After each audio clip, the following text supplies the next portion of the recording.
Chapter 4238. Mommy, yesterday Xiao Yichen pondered for a long time.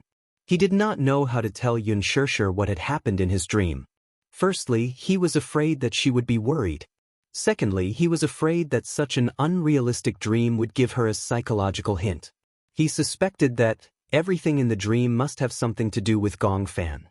Could it be that Gong Fan really wanted to invade Yu Yu's body? Was that why he had this dream? He had this dream because he had a telepathic connection with Yu Yu. That was why he had this dream.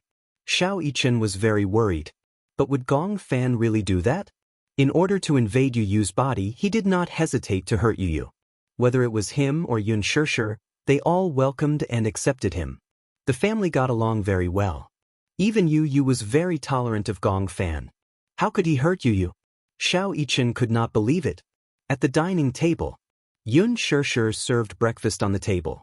Xiao Yichen and Gong Fan sat opposite each other at the dining table. Xiao Yichen looked at Gong Fan as he ate his breakfast. He was hesitant. He had a lot of questions to ask Gong Fan, but he was worried that Gong Fan would be as cruel and vicious as he had been in the dream. If he asked this question, he would alert the enemy. Xiao Yichen was surprised to find that ever since he woke up from this dream, he seemed to be more cautious of Gong Fan. He seemed to be on guard against him. This was a subconscious precaution. It was not intentional at all. Gong Fan took a bite of his bread. When he saw that Xiao Yichen seemed to have a lot on his mind, he raised his eyebrows and asked, "What's wrong?" Oh, nothing." Xiao Yichen shook his head and picked up 2 slices of bread. He smeared a layer of blueberry jam on it and put it into his mouth absent-mindedly. "You don't seem to have slept well." Gong Fan's casual words made Xiao Yichen's heart skip a beat. No. But I feel that you're not in good spirits." It was not deliberate concern. Although Gong Fan's tone was not that warm, one could tell that he cared. He noticed that Xiao Yichen looked a little pale. He had a feeling that Xiao Yichen did not have a good rest today. He looked a little tired, and his complexion was a little worse. Little Yichen touched his cheek and gave a perfunctory reply. "Maybe it's because I had a nightmare." Nightmare? However, Gong Fan did not think so. Xiao Yichen was so carefree. What nightmares could he have? Turning into a box upon landing? Xiao Yichen replied, "I haven't played PUBG recently. I remember that you were addicted to this game. For a period of time, you would eat chicken during the day, chicken at night, and even in your dreams." Gong Fan paused, took a sip of milk, and teased, "Did you dream that you were being chased by someone with a frying pan?" Ahem. Gong Fan was actually in the mood to joke with him. Xiao Yichen felt a little more relaxed. He thought that a dream was just a dream. There was no need for him to take it too seriously. It was just a dream, but it had extended to other aspects. Yu Yu was his younger brother. Similarly, Gong Fan was also his younger brother. How could he not trust Gong Fan and suspect that he wanted to hurt Yu Yu? It was just a dream. Xiao Yichen deliberately ignored everything that happened in the dream. Chapter 4239.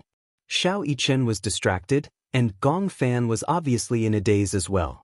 He kept using the knife and fork to rub the egg yolk on the plate, as if he was thinking about something. Yun Shishir couldn't help but worry when she saw him in a daze. "What are you thinking about?" Gong Fan only snapped back to his senses after a while. He looked up at her and replied, "Oh, I feel a little unfamiliar. I feel like I've been asleep for a long time." Xiao Yichen smiled and said, "You're right. You've been asleep for a long time." Gong Fan frowned. Yun Shishir asked tentatively, "Do you remember where you were before you fell asleep?" Gong Fan recalled for a moment and looked up. "In Mommy's arms?" "You still remember?" "Yeah, I remember that you promised someone to make a dessert table. I was muddle-headed that day and suddenly fainted." "Do you feel that something's wrong? Why did you suddenly faint for no reason?" Yun Shishir asked deliberately, trying to get some clues from Gong Fan. Gong Fan listened and tried to recall his memories. However, no matter how he tried, he was indeed missing a part of his memory from that day. "I can't remember clearly." "I see." Yun Shishir couldn't hide the disappointment in her eyes, but she hid it very well.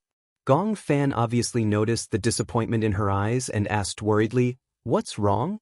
Did something happen that day? Nothing. Yun Shirshir sat down and smiled. Let's eat. Let's finish eating early and go for a walk outside, okay? Okay. Gong Fan's expression instantly relaxed.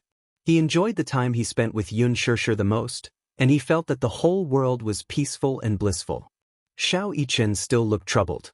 He had an exhausting nightmare last night, and even after waking up for a long time, he still couldn't get over it. In the backyard, Hua Jin stood by the swing and quietly looked at Natalia, who was sitting on the swing and playing by herself. Time was quiet and leisurely. Can't you push me? Natalia suddenly asked him for help. Hua Jin smiled and asked half-jokingly, Why? I wanted to push you, but you said you wanted to do it yourself. I want to swing higher, but after swinging for a long time, I can't get any higher. Hua Jin helplessly circled behind her and gave her a gentle push. How about this height? If it's too high, what if we fly out? Natalia shook her head like a rattle drum. No, I want to go higher. Don't worry. I'll hold on tight. When Hua Jin heard this, he was also helpless, so he repeatedly reminded him, You must hold on tight, otherwise, you will definitely fall and become stupid. Natalia nodded and held the rope. Hua Jin gave it a little push and the swing swung high. Natalia squinted her eyes and smiled excitedly. After the swing swung high, it gradually slowed down. After experiencing the excitement, Natalia settled down and sat on the swing, allowing the gentle breeze to caress her face. When is Daddy coming back? She abruptly blurted out this sentence. When Hua Jin heard this, he was stunned. He raised his eyebrows and asked, Why? Do you miss Daddy? Yeah. Chapter 4240. Didn't you just video call him a few days ago? Hua Jin said again, Daddy is so busy, he might not have time to come back. Why don't you call him and ask when he will come back? Natalia's eyes were wide open, and she looked expectant. Hua Jin didn't want to disappoint her, so he walked to the side and took out his phone. He looked at Gong Jie's FaceTime, hesitated for a moment, and finally dialed. Hurricane Group. Gong Jie put on a windbreaker and walked into the maintenance hall. He looked at the huge monster parked on the tarmac, an armed helicopter. This was his personal vehicle. Armed helicopters were equipped with weapons and developed for the purpose of carrying out combat missions. They were divided into ordinary armed helicopters, stealth helicopters, and high-speed armed helicopters. Armed helicopters could be divided into two major categories, special purpose and multi-purpose. The special purpose type had a narrow fuselage and stronger combat capability. The multi-purpose type could be used to carry out attack missions, as well as transport, landing, and other missions. Modern armed helicopters not only carried a variety of weapons, but also carried a large amount of ammunition. In terms of single aircraft, helicopters with a higher takeoff weight could carry more ammunition. For example, the Mi-24 armed helicopter used in the Eaton P-2H war and the AFH war. The nose is equipped with one 4-barreled machine gun, 1,500 rounds of ammunition, 4 anti-tank missiles can be hung on the short wing tips, and 4 hangars can be hung under the short wing 4 57mm rocket launchers with a total of 128 rockets. If rockets weren't installed, 1,500 kilograms of bombs could be installed. Another example was the AHL armed helicopter used in the Vietnam battlefield. It was equipped with a 20mm cannon or 30mm cannon in the nose. 8 anti-tank missiles or 76 70mm rockets could be installed under the short wings of the fuselage. The A-129 helicopter with a takeoff weight of less than 4 t was equipped with an organic gun. It could carry 8 Hort missiles or 52 70mm rockets. The air combat type could carry 8 Mistral air-to-air missiles. For an organized armed helicopter unit, its firepower couldn't be underestimated. At this moment, this huge armed monster was undergoing daily maintenance. Men were creatures with a strong desire to conquer. Therefore they liked cars, tanks, and guns. Not everyone could own such a huge armed monster. This military helicopter was a gift from Gong Xiaoying when he came of age. So far, it had been in service for 10 years. If the results of this maintenance were not good, he would probably have to retire. Gong Jie could not bear to part with her. After 10 years, it was impossible to say that he had no feelings for this comrade. This was the most precious gift he had received when he was 18 years old. For so many years, he had treated it like a treasure.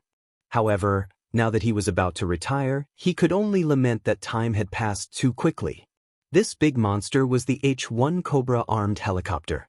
After the end of the Vietnam War in 1990, the United States Marine Corps decided to use the AH-1W Super Cobra as a base to upgrade their armed helicopters in all aspects, and the result was the AH-1Z Viper. The first prototype of the AH-1Z was successfully tested in 2000. Nominally, this was an improvement in the Super Cobra's performance. Within its lifespan, just the cost of maintenance and training alone would be hundreds of millions of USD, or even more than 1 billion USD. Chapter 4241. Hurricane was especially strict when it came to the maintenance of equipment. Gong Jie walked up to the helicopter and gently stroked it with his hand. He gave it a name, Robin. He gave it this name because Gong Jie used to have an idol when he was young. His favorite was Batman, the main character of Marvel's comics. When he was young, he liked to collect Batman memorabilia. And Robin was Batman's partner and assistant. He was also known as Boy Wonder, and together with Batman, they were known as the energetic duo. When he was young, he also hoped to have a close friend and assistant like Robin. Until Gong Xiaoying gave him this military helicopter. For some reason, the first name that came to his mind was Robin. That day, he sat in the brand new pilot's seat for the first time. Touching the controls, he felt as though the AH-1Z had been given life. Your name is Robin. What do you think? He actually gave this big guy a name just like that, talking to himself. For 10 years, Robin had carried him through the skies. It had also flown over the aurora and the horizon. In the rain of bullets, it had been his most loyal partner. It had helped him shoot down missiles that tried to sneak up on him. Its hard shell had helped him block countless bullets from machine guns. It had also been on the brink of death and had gone through life and death together. Young Master Jie. He walked over during the maintenance, holding a thick stack of test reports in his hands. Gong Jie walked over and asked anxiously, "How is it?" "The test reports are out. Robin has met all the requirements and can continue to serve in the military." Upon hearing this, Gong Jie's eyes lit up. He turned around and jumped onto the big guy happily. It was just like when he had just become an adult and saw it for the first time like a child. "Robin, that's great." He thought that Robin couldn't continue to serve in the military. He didn't expect that Robin could continue to accompany him by his side. Just then his cell phone suddenly rang. Gong Jie answered the call. Soon, Hua Jin's face appeared clearly on the screen. At the same time, Hua Jin also saw Gong Jie's face on the screen. For some reason, Hua Jin saw a smile on Gong Jie's face. It was rare for him to see him smiling so happily. Usually, he had a cold face and an indifferent expression on his face. It was rare to see him smile so innocently like a child. Upon seeing Hua Jin, the smile on Gong Jie's face disappeared and he cleared his throat awkwardly. What's the matter? Hua Jin was speechless. Could it be that his face dampened her mood? For some reason, Hua Jin was a little. Are you free? Gong Jie thought about it for a while.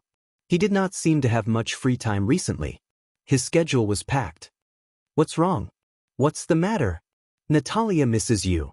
He kept asking me, when are you coming back? Give her the phone. Okay.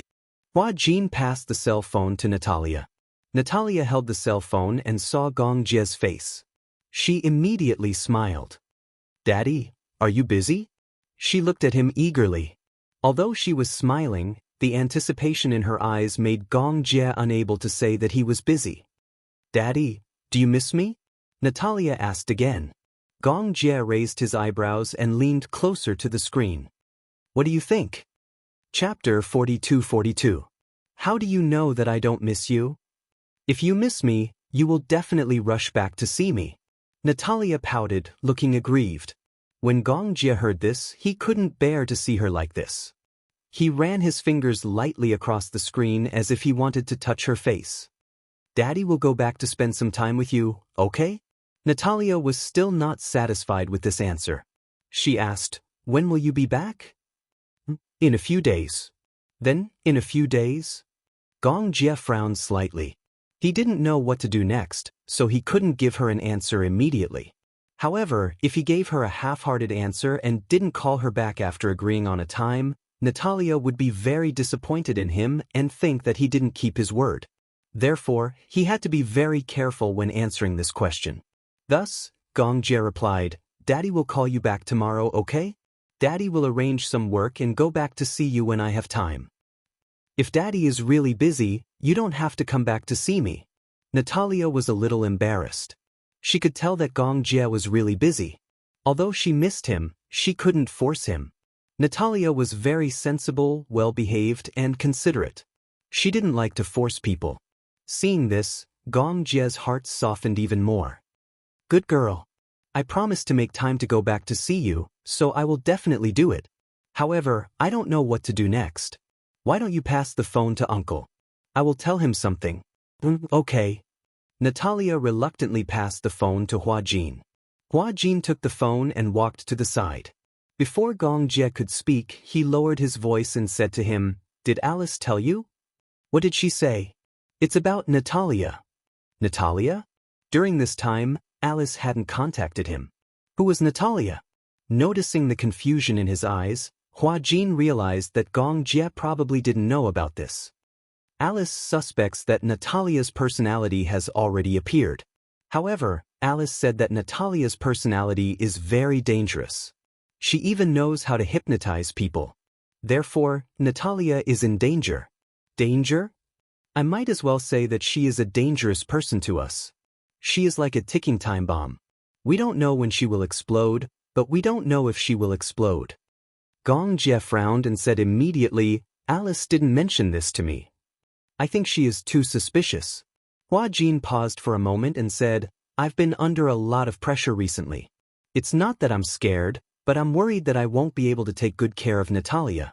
After all, I have no experience in taking care of patients, and my reaction is always half a beat slower.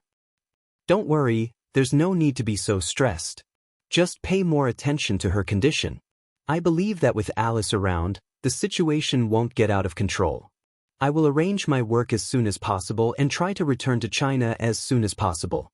Because Alice was by Natalia's side, Gong Jie wasn't very worried at first.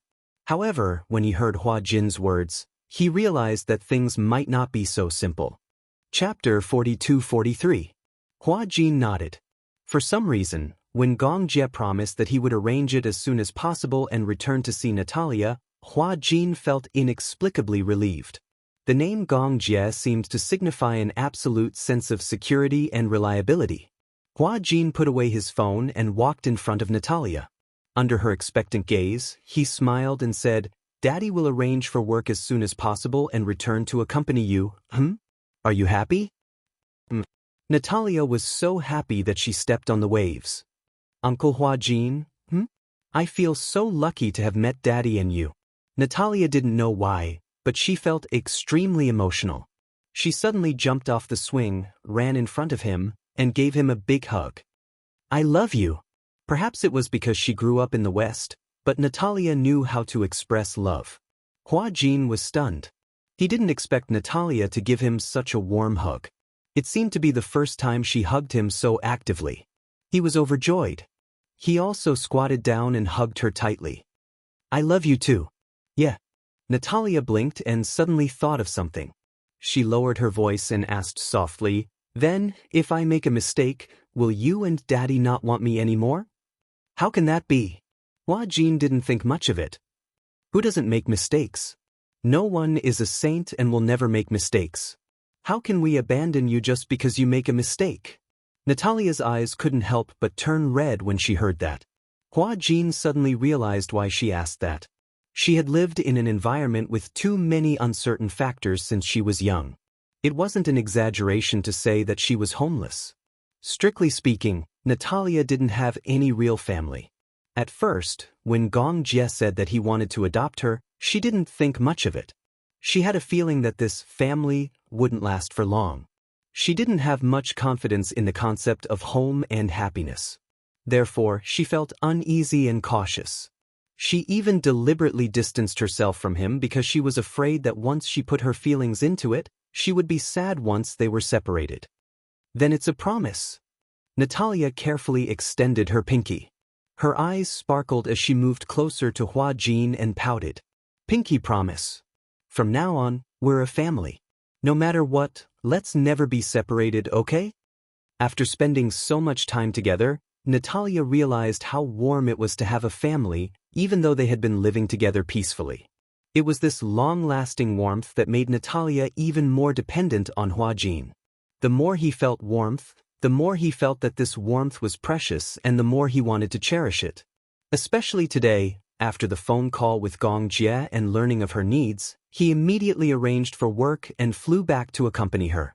It made her feel like she was being treasured. Therefore, she also wanted to cherish it and open her heart to let Hua Jin and Gong Jie live in her heart. Hua Jin reached out his pinky and gently hooked it with hers. His lips curled into a smile, revealing his pearly white teeth. I promise you. Natalia looked at him and smiled.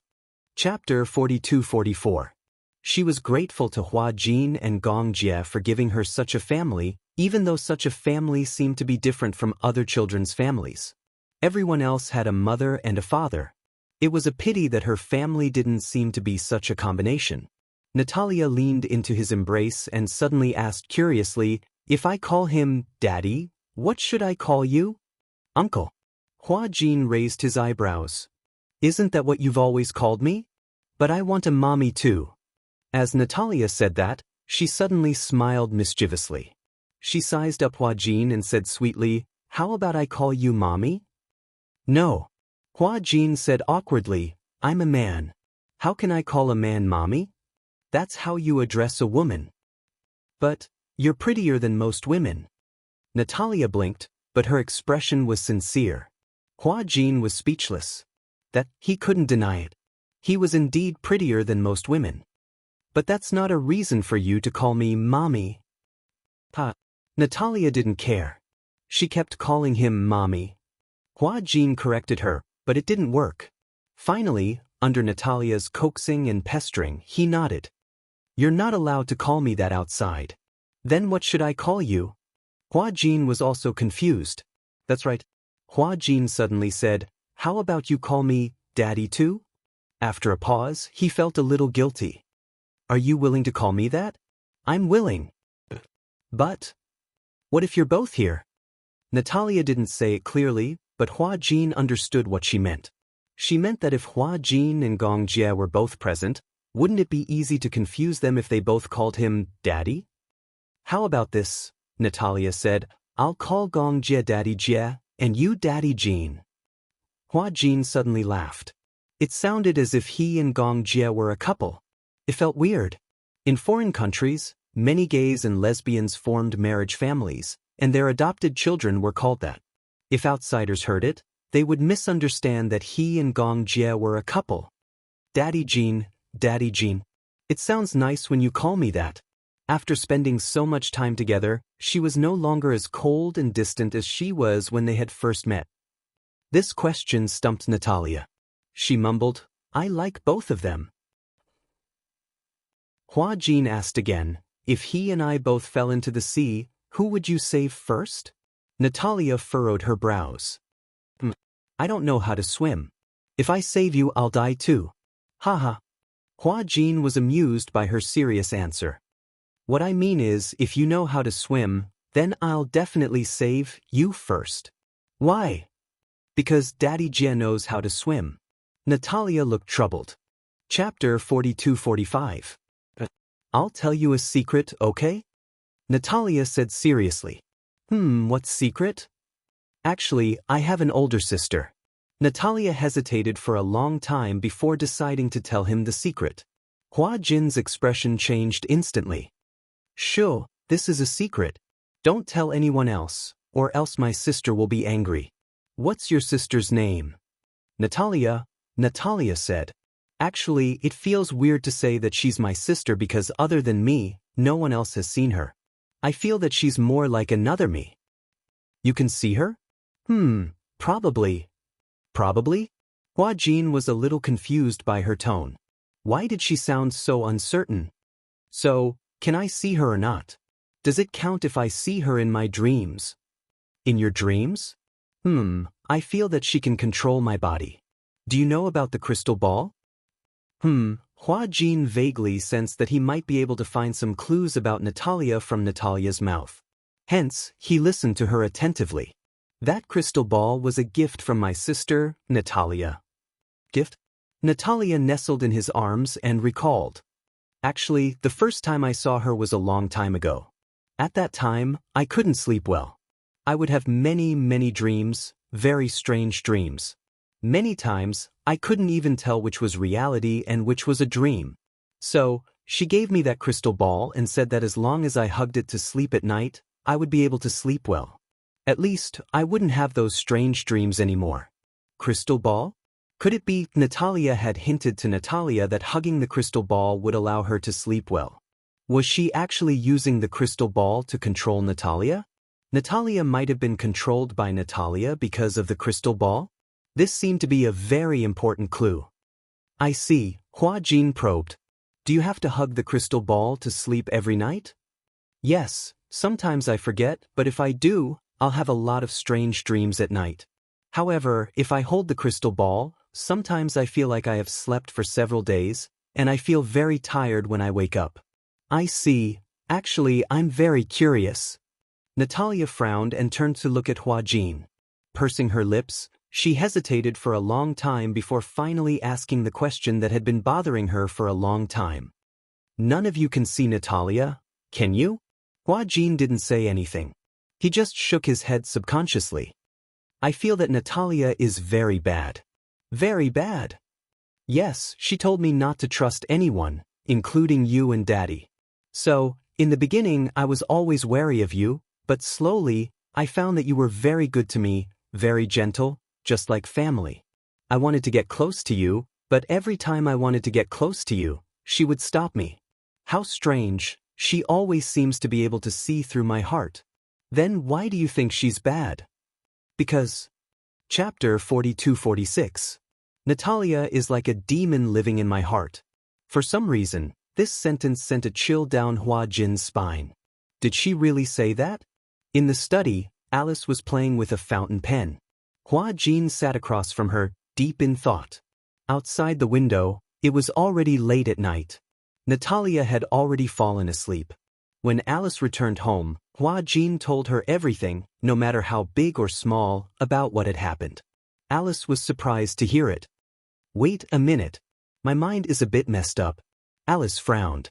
She decided to connect the clues and reorganize her thoughts. Hua Jin sat quietly on the side. He did not say anything, afraid that he would interrupt her thoughts. Can I understand it this way? Alice said seriously. Natalia controlled Natalia through the crystal ball. She could even decide when she could control this body and when she could let Natalia control this body. I think so too. But, then, what is Natalia's purpose? Alice could not figure it out when Hua Jin mentioned it.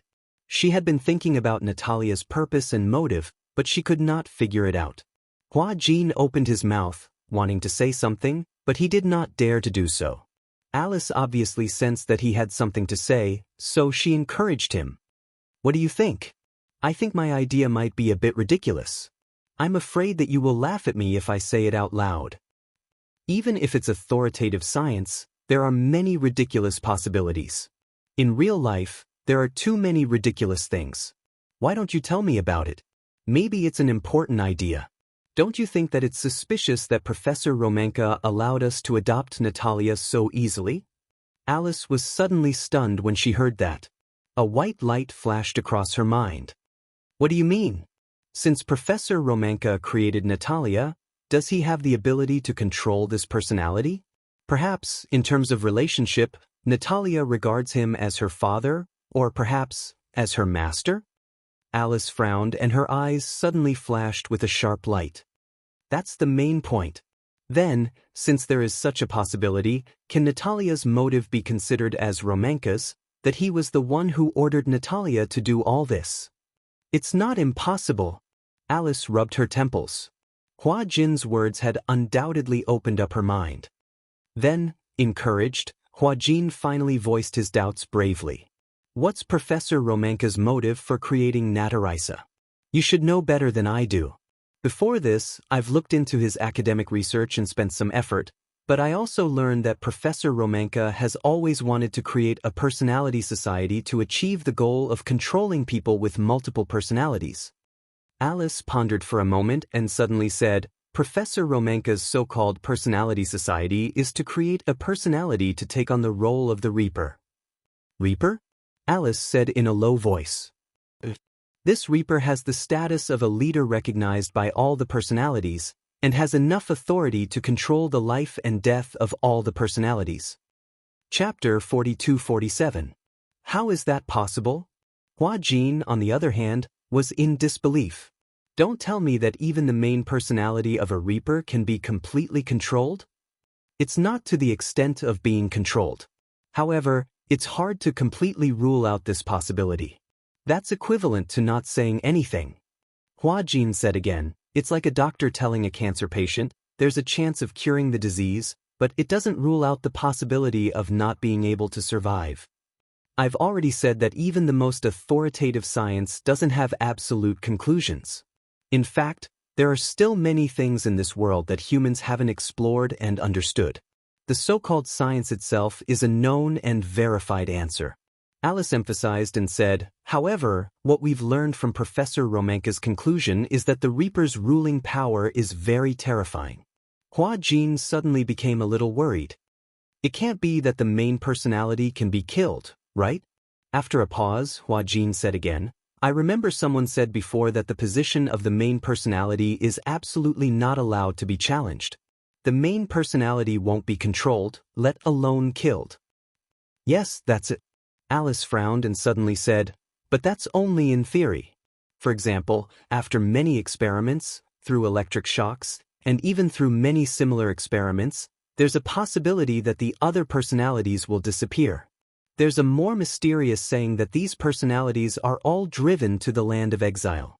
However, the world of dual personality and multiple personality is very complicated. After all, this kind of symptom is not like a fracture that can be determined through X-rays. It's very difficult for the outside world to find out what the world of these patients is like. You can't enter their mental world, so you can't find out what kind of earth-shaking changes are happening in their bodies. Then, you mean, Professor Romanka and I came up with the idea that the sanctioner couldn't kill the first personality, but in the illusion, the first personality was killed by the sanctioner in the dream. What if the sanctioner knew that he was already dead? The death of self-awareness is like a person in a vegetative state. He thinks he's awake, but he's actually still alive.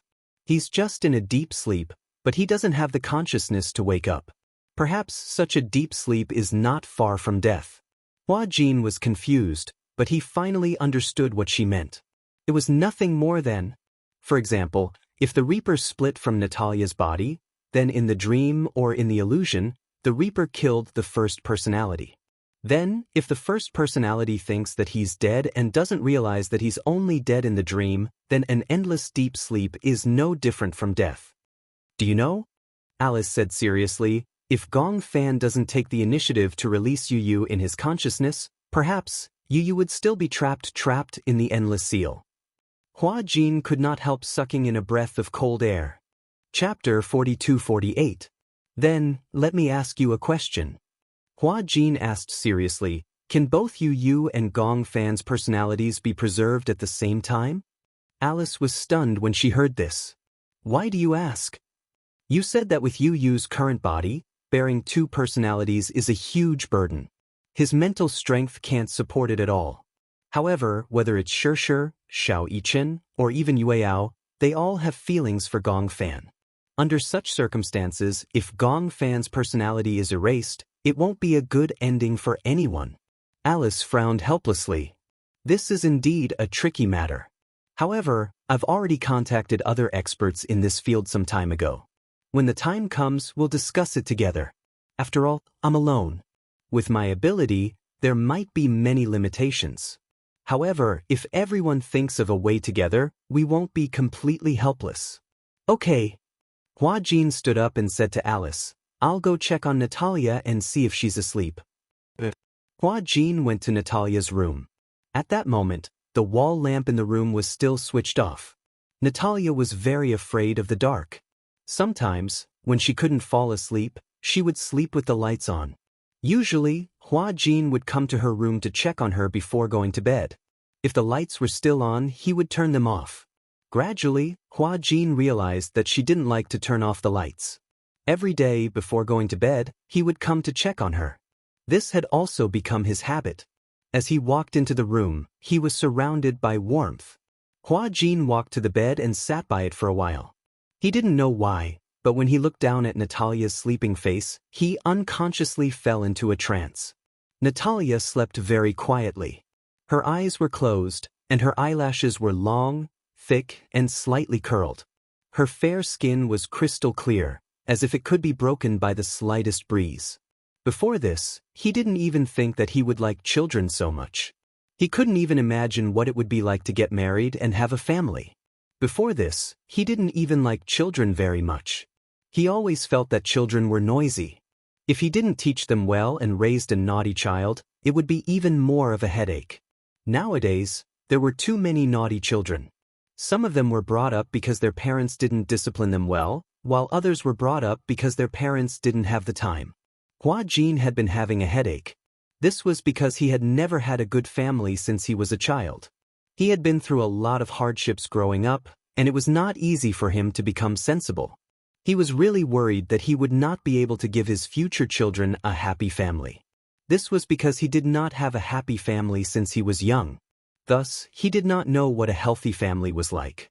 Due to an accident, he suddenly became a surrogate father and had a child. In the beginning, he had been caught off guard, but he had gradually gotten used to it.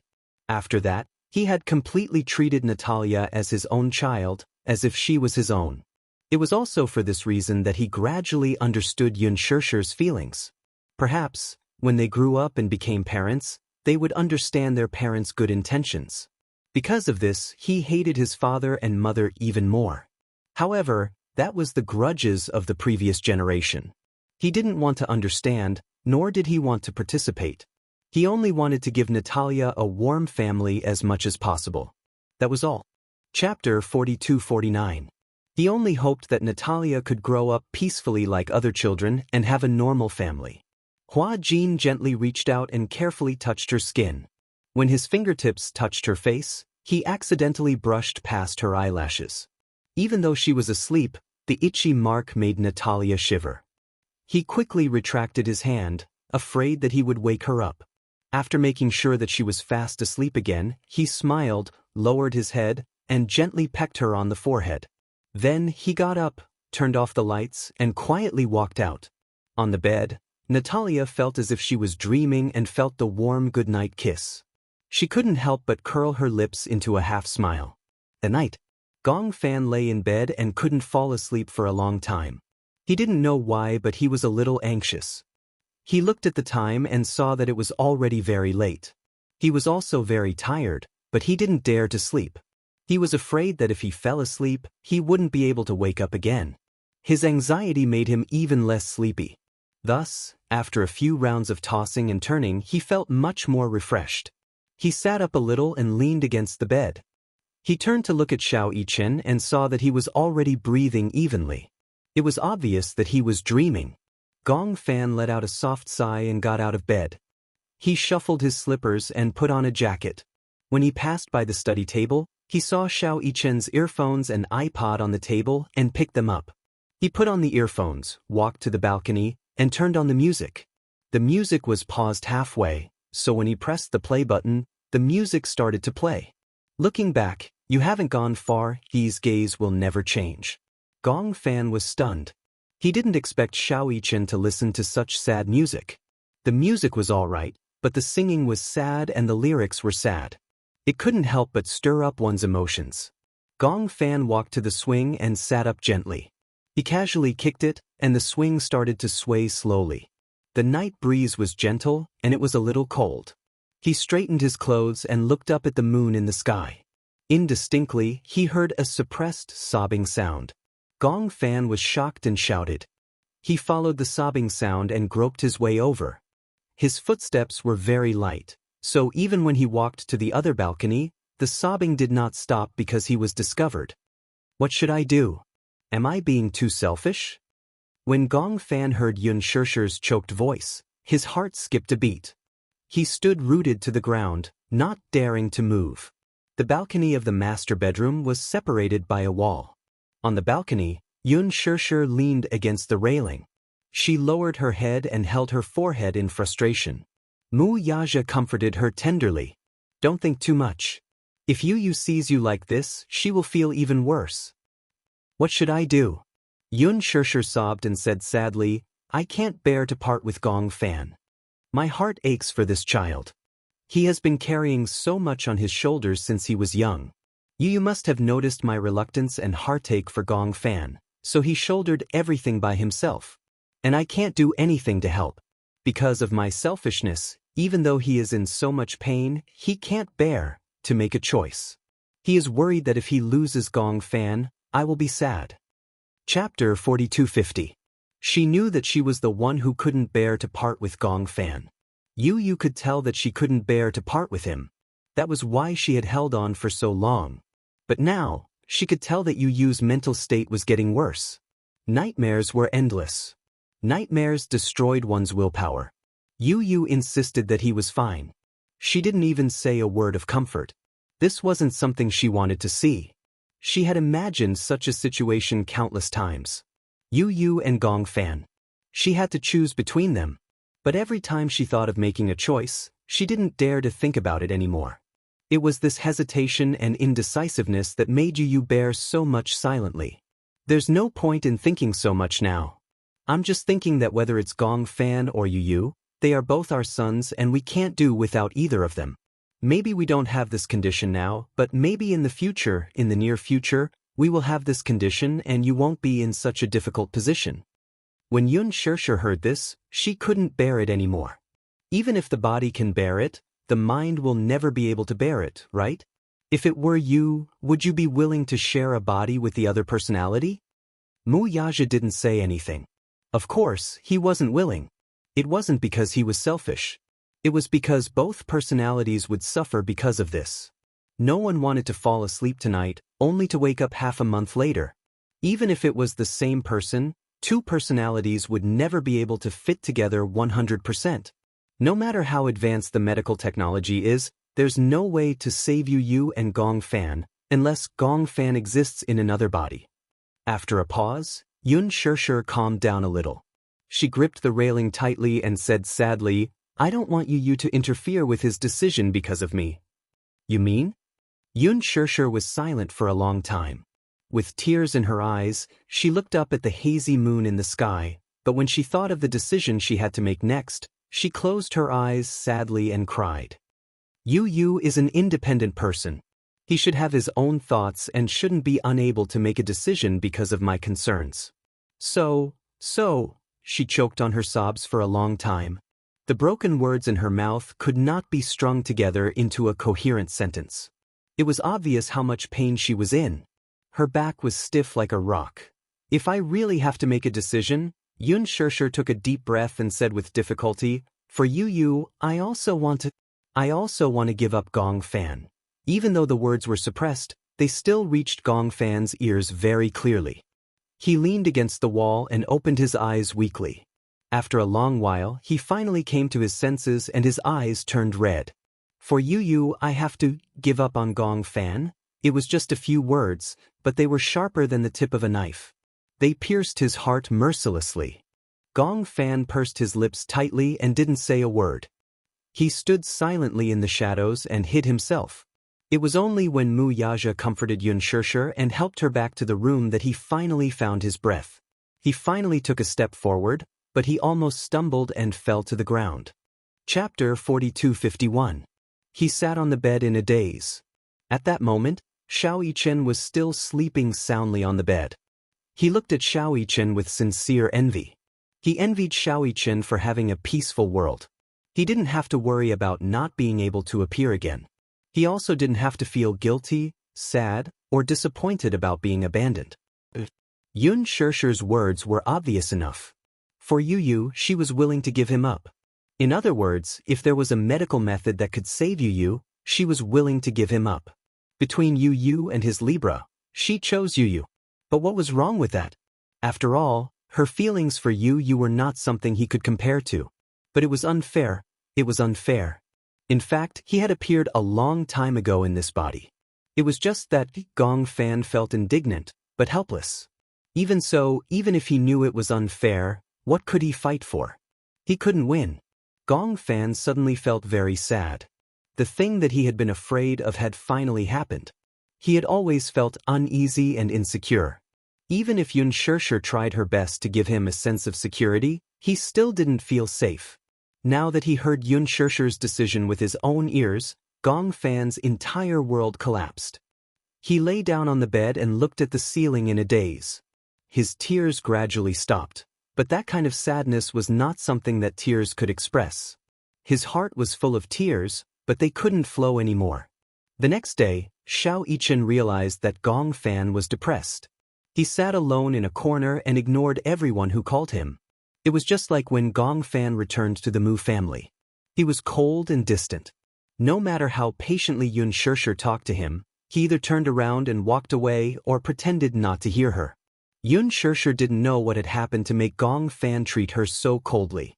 Xiao Yichen was also very surprised. Why did Gong Fan's attitude toward his family suddenly become so cold? For the next few days, Gong Fan was like this. Xiao Yichen could not hold it in any longer. He pulled Gong Fan into the room, and his cheeky smile was replaced by a serious expression. "What's wrong with you recently?" Gong Fan broke free from his restraints and glanced at him coldly. There was no emotion in his eyes. Since she had already given up on him, she might as well be cold to the end. If he treated them so coldly, they would also be disappointed in him and treat him coldly. In this way, if the day of separation really came, no matter who it was, they wouldn't be reluctant to leave and wouldn't feel sad. That was what he thought. However, his aloof attitude had undoubtedly infuriated little Yichen. "Why aren't you talking?" He was a little annoyed. "Didn't you say that no matter what happened, you would never make Mommy angry or sad? But look at what you've been doing these past few days. No matter how much Mommy and I talk to you, you ignore us. Do you know that Mommy's imagination will run wild and she will be very sad?" This series of aggressive questioning made Gong Fan even angrier. He raised his eyes to look deeply at little Yichen and let out a sneer. Chapter 4252. He was filled with anger, but he couldn't find a way to vent it. At this point, he still didn't want to make things clear. He didn't even want to vent his anger on Xiao Yichen, so he forcefully restrained himself. Gong Fan took a deep breath and turned to leave the room. When Xiao Yichen saw this, how could he allow him to leave without saying a word? Hence, he hurriedly reached out to grab him. "You haven't answered me." Gong Fan returned to his senses expressionlessly and asked disapprovingly, "Answer? What kind of answer do you want?" When Xiao Yichen saw that his expression was still as cold as ice, he felt helpless. "What's wrong with you?" "I just regret it." "Regret? I shouldn't have come back in the first place, and I definitely shouldn't have let you wake up. That way, I could have occupied this body without any worries and wouldn't have to worry about competing with anyone." As he said this, Gong Fan angrily flung his hand away. He naturally thought that Xiao Yichen would naturally be on the same side as Yun Shirshir. He would probably choose to give up on him too. After all, compared to him, he would definitely prefer Yu. Xiao Yichen was probably one of the people who had given up on him, just like Yun Shirshir. As for him, he wasn't needed. What else was there to say to him? Gong Fan said resolutely, "What I regret the most is treating you as my family." After saying this, he ignored the petrified Gong Fan and left indifferently. Xiao Yichen stood rooted to the ground for a long time, trembling in disbelief. He was angry that Gong Fan had let down his mommy's love. Mommy doted on him so much, but he had actually said such cruel words. Xiao Yichen didn't know what Gong Fan had experienced. He didn't even know that Gong Fan had eavesdropped on the conversation between Yun Shirshir and Mu Yaja yesterday. Hence, he only thought that Gong Fan had thoughts of betrayal. Was he planning to betray Yu and monopolize her body? Xiao Yichen reacted and quickly chased after him. Before Gong Fan could go far, he rushed forward and grabbed his wrist. He shouted sternly, "You're not allowed to leave. Speak clearly." Gong Fan was also stunned. He had never seen such a furious Xiao Yichen. He was like an enraged tyrannosaurus, glaring at him like a tiger eyeing its prey. "I won't allow you to betray Mommy and Yu. When Yun Shishir heard Xiao Yichen's shout, she anxiously walked over with Yue Yao in her arms. However, when she saw the two of them confronting each other, her eyes widened in shock. "What happened?" she asked, completely unaware of what had happened between the two of them. Xiao Yichen turned around. When he saw that it was Yun Shishir, he snapped out of his rage and regained some rationality. "Mommy, what happened?" Yun Shishir asked in surprise. Why did the two of them quarrel? Xiao Yichen would never quarrel with Yu, much less with Gong Fan. From what he knew, Yu and Gong Fan were both his younger brothers, and he was the older brother. Hence, he thought that he had to give in to his two younger brothers and never quarrel with them. It was extremely rare for her to see Xiao Yichen so angry, and she had never seen him so angry with anyone. What happened? Chapter 4253. Hence, when she saw Xiao Yichen flaring up at Gong Fan, she became even angrier and was determined to get to the bottom of the matter. However, in Gong Fan's eyes, this was undoubtedly charity. Xiao Yichen turned his face away awkwardly and refused to say anything. He didn't want Mommy to be disappointed in Gong Fan. If Mommy heard those words, she would definitely be very sad. Xiao Yichen was considerate and thus didn't want to say anything. Yun Shishir looked at Gong Fan again, but he turned his face away expressionlessly and looked coldly at the ground. Even though he was looking at the cold ground, he didn't want to look at her. "What's wrong, Xiao Fan?" Yun Shishir was a little confused. Looking at the two children turning their heads angrily without looking at each other, she didn't know what to do. Why was he treating her so coldly for no reason? Could it be that the children were more sensitive and realized that she had already made a decision in her heart? "Mommy, don't talk to him anymore." Xiao Yichen snorted and said, "I don't like him. I still like Yu the most. Yu is obedient, and gentle. He will never make Mommy sad." "What's wrong with him?" "Nothing." Xiao Yichen still refused to say. Yun Shishir was anxious. The more he refused to say, the more she felt that the matter was serious. Gong Fan didn't say anything and turned to leave. Yun Shishir called out to him and walked in front of him. She held his shoulders and said uneasily, "What's wrong with you? Why do I feel that you've been gloomy since early in the morning, as if you have a lot on your mind? What happened? Why don't you tell Mommy?" Gong Fan finally looked at her, but at that moment, his eyes were filled with disappointment. He didn't know why, but he felt an inexplicable surge of emotions. He clenched his fists and held back his sobs. Pretending to be calm, he asked, "If there comes a day when Mommy has to choose between you and me, I think Mommy must have made a choice." Yun Shishir was stunned when she heard that. She did not know why Gong Fan suddenly said that, but could it be that they had a telepathic reaction? Last night, because of her uneasiness and guilt, she couldn't get a good night's sleep. The next day, until Mu Yazhou went to work, even though her eyes were closed, she wasn't in the mood to sleep. Uneasiness and guilt attacked her fiercely. She could even imagine how desperate this child who had wholeheartedly believed in her must have felt when she gave up on Gong Fan. When she thought of this, she felt as if her heart was being stabbed. However, even if she was reluctant, she had to make such a decision. However, for some unknown reason, why did Gong Fan also sense this matter? Yun Shishir's face was burning hot. At the side, Xiao Yichen was also stunned. He did not understand the connection between the two events. However, thinking that Yun Shishir would not make such a cruel decision, he said stubbornly, "Are you kidding me? Don't you know what kind of person Mommy is? Even if there's only a 1 in a million chance, she will do her best to protect you. Whether it's you or you, Mommy will not give up easily." Chapter 4254. For a moment, she could not hide the guilt she felt towards Gong Fan. Her eyes turned red. Gong Fan looked at her red eyes. His heart, which he thought was already made of stone, softened. He could not bear to force her or threaten her to change her decision. He had been given up, so he accepted being given up. In the past, he had sworn that no matter what decision Yun Shirshir made, he would always trust her and protect her. Therefore, Gong Fan could not bear to blame her. Especially after seeing her tears, he could not harden his heart to face her. However, since it was her decision, he silently accepted it.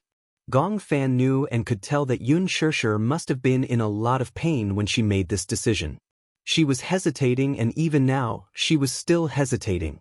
He did not want to beg her to make a new decision because of this. After all, if this went on, he would feel tired, and so would the others. Since it was so torturous, it was better to let go and give up. Everyone would be free and easy, and it would be much easier. Gong Fan knew that if that day really came, Yun Shirshir would definitely be overwhelmed by guilt. He curled his lips, and a layer of ice suddenly appeared in his eyes. Xiao Yichen is right. Gong Fan looked at Yun Shirshir coldly. I am indeed cold and heartless. However, how can you say that I betrayed you? In this world, the weak are prey to the strong. Similarly, although we have different personalities, we both have the right to occupy this body. When Yun Shirshir heard this, she did not expect him to say such cold and cruel words. The weak are prey to the strong? Between me and him, whoever has the ability has the right to occupy this body. If he doesn't have the ability, he deserves to be reduced to ashes. Am I wrong? As Gong Fan spoke, the expression on his face became even colder. It's best that I disappear immediately. Otherwise, sooner or later, I will make you disappear. This body will truly belong to me. As he spoke, he turned around and was about to return to his room. Yun Shirshir stood up in disbelief and stared at him in disbelief. Who instructed you to say these words? Orders? Gong Fan did not even turn his head as he said indifferently, no one instigated me. These are my words from the bottom of my heart. That's all. With that, he walked away, leaving Xiao Yichen and Yun Shirshir looking at each other. When Gong Fan returned to his room and saw Yun Shirshir and Xiao Yichen outside the door with a bang, Yun Shirshir was still in a daze. She found it hard to believe that Gong Fan had said those words from the bottom of his heart. He wasn't sincere. What's going on? Why did he become like this? Yun Shirshir shook her head. He's not Gong Fan. Gong Fan wouldn't do this to me.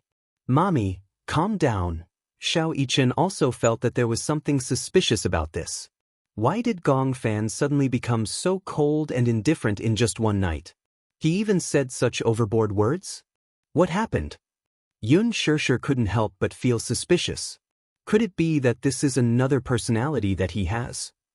Otherwise, why would Gong Fan say such heartless words? Gong Fan has always been like this. Have you forgotten how he was when he first came back? To us, to you, to Daddy, and to Yueyao, he seemed to look at everyone with hatred, right? Chapter 4255. That night, Gong Fan didn't come out to have dinner with everyone. Instead, he hid in his room alone. He had a very serious stomach problem. Yun Shirshir had also reminded him about this. If he didn't eat on time, his stomach would hurt and it would be terrible. However, Gong Fan didn't want to come out. He locked himself in the dark room and curled up on the bed. He missed dinner time and his stomach was indeed in so much pain that it started to twitch. He clutched his stomach tightly, feeling cold all over. If he really decided to leave, since Yun Shirshir had decided to give up on him, then he shouldn't be reluctant to leave. Be cold to the end. Let the coldness end everything. If he was cold to the end, the heartache would probably be less. Gong Fan turned over with difficulty and casually turned on the bedside lamp. He searched around the bedside table and as expected, he found a bottle of stomach pain medicine. Without the medicine, he chewed and swallowed the dregs. He returned to the bed and wrapped himself tightly with the blanket, shivering. Torture, like self-abuse, giving up. At the door, Yun Shirshir paced back and forth at the door with the food that had been reheated 3 times. She looked at it anxiously but couldn't muster the courage to knock on the door. Mu Yaja saw that she kept pacing in front of Gong Fan's door and didn't even bother to eat. He felt helpless and didn't know whether to laugh or cry. He walked over and patted her shoulder gently. You haven't eaten yet. Eat first. However, Yun Shirshir couldn't care less about eating. When she thought of Gong Fan's stomach problem, how could she care about herself? If he doesn't eat dinner, his stomach will definitely hurt. However, I've been standing at the door for a long time and haven't heard any movement. Could it be that his stomach is hurting and he's enduring it and unwilling to tell me? Yun Shirshir rubbed her forehead in frustration and her eyes turned red again. Why is he like this? He was fine yesterday, but he suddenly changed today. I was caught off guard. As she said this, she tried to knock on the door again and said gently, "Are you there? Gong Fan, come out and eat, okay? Mommy made your favorite century egg and lean meat porridge. If you don't have an appetite, eat a little to fill your stomach." After a while, there was still no response from the other side of the door. Yun Shirshir bit her lip, her heart aching. Xiao Yichen couldn't take it anymore. He pushed Yun Shirshir aside and slammed the door with his fist. "Gong Fan, come out and eat. Do you hear me?"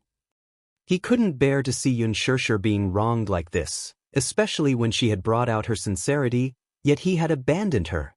He was not qualified. However, even though he knocked on the door loudly, there was no response from inside at all. Was he completely ignoring them? Xiao Yichen was instantly enraged. Ignoring Yun Shirshir's attempts to stop him, he lifted his leg and kicked the door open. His violence shocked Yun Shirshir. She rushed in behind him and saw that Xiao Yichen had just turned on the lights and saw a figure curled up under the blankets on the bed. Xiao Yichen, who was originally in a rage, saw a bulging figure under the messy blankets. He walked over suspiciously and lifted the blankets. However, he saw Gong Fan hugging his arms and his body curled up like a shrimp. His forehead was covered in beads of cold sweat. Beads of sweat were dripping down from his temples. His pajamas were also drenched in cold sweat. Chapter 4256. What's going on? Xiao Yichen was shocked. Yun Shirshir and Mu Yaja surrounded him anxiously. Amidst the panic, Mu Yaja was sharper. He saw the painkillers on the bedside table and immediately said, "Could it be that his stomach is hurting again? His face is so pale. Could it be that he has low blood sugar?" Yun Shirshir said again, "After all, he hasn't eaten for a day. Maybe his blood sugar is low." Xiao Yichen couldn't care less. He bent down slightly, put his hands around the back of Gong Fan's neck and knees, and carried him up. "Let's go to the hospital," Xiao Yichen said and hurried out of the door. Even though he was also extremely frightened, he immediately made a decision in his moment of desperation. Mu Yaja and Yun Shirshir looked at each other and immediately walked toward the garage. At the hospital, Gong Fan was hurriedly sent to the emergency room. The three of them waited nervously outside the door for a long time before the door of the emergency room finally opened. The doctor removed his mask and walked out with a serious expression. When Yun Shirshir saw him, she immediately went up to him worriedly and blocked his way. "Doctor, how is he?" The doctor glanced at her and asked, "Are you the child's family?" Before Yun Shirshir could answer, he glanced at Xiao Yichen behind Yun Shirshir. Seeing that he looked exactly like Gong Fan, he understood. "Fortunately, you sent him here in time. The child is suffering from acute morphine poisoning. It's probably caused by accidentally taking too many painkillers. We've already pumped his stomach to induce vomiting. If he was sent here any later, I'm afraid that the child would suffer from respiratory failure due to the morphine poisoning. The consequences would be unimaginable." Morphine poisoning. When Yun Shirshir heard this, she couldn't help but feel a chill run down her spine. If Xiao Yichen hadn't barged in, perhaps Gong Fan would have suffered from respiratory failure due to the morphine poisoning. And all of this, they didn't know about it. Yun Shirshir lamented over Xiao Yichen's violent barging. If it hadn't been for him, perhaps Gong Fan would have been in deep trouble. Why did this child take so many painkillers? The doctor wondered if Gong Fan had suicidal tendencies. Yun Shirshir knew what he was suspecting and answered, "He probably took painkillers because he has a serious stomach problem. In the past, when he took medicine, I was the one who was supervising him. The dosage on was strict. This time, we weren't by his side. He threw a tantrum and refused to eat. His stomach, so he took the medicine, and his stomach on the pain. Like this." The doctor's tone on was, "You're a parent on is too." This kind of dangerous medicine should be kept by the parents themselves. How can it be placed in a place where children can easily touch it? Yun Shirshir pursed her lips and lowered her head. She accepted the doctor's criticism guiltily. In fact, the doctor thought that Gong Fan was as childish as an ordinary child. Actually, only Yun Shirshir knew that Gong Fan knew that he could not take too much medicine. The big problem was that it was too painful this time. He had given up on himself and swallowed a lot at once. However, he did not know the consequences and almost caused such a disaster. You're too irresponsible as a parent. You put the medicine where the child can see it. If he didn't know, he would have taken it all at once. Now that you've sent him back, I'm afraid there's nothing you can do to save him. Chapter 4257. Mu Yaja looked a little unhappy. When he saw Yun Shirshir lowering her head and apologizing sincerely, he couldn't help but feel sorry for her and pulled her into his arms. We'll be careful next time. How's the child? He quickly changed the topic. The doctor stopped there and heaved a sigh of relief. He's been saved, but he has to be hospitalized for a few days. This child doesn't seem to have a good constitution and needs to be taken care of carefully. He'll be transferred to the ward soon. You guys can watch over him in the ward.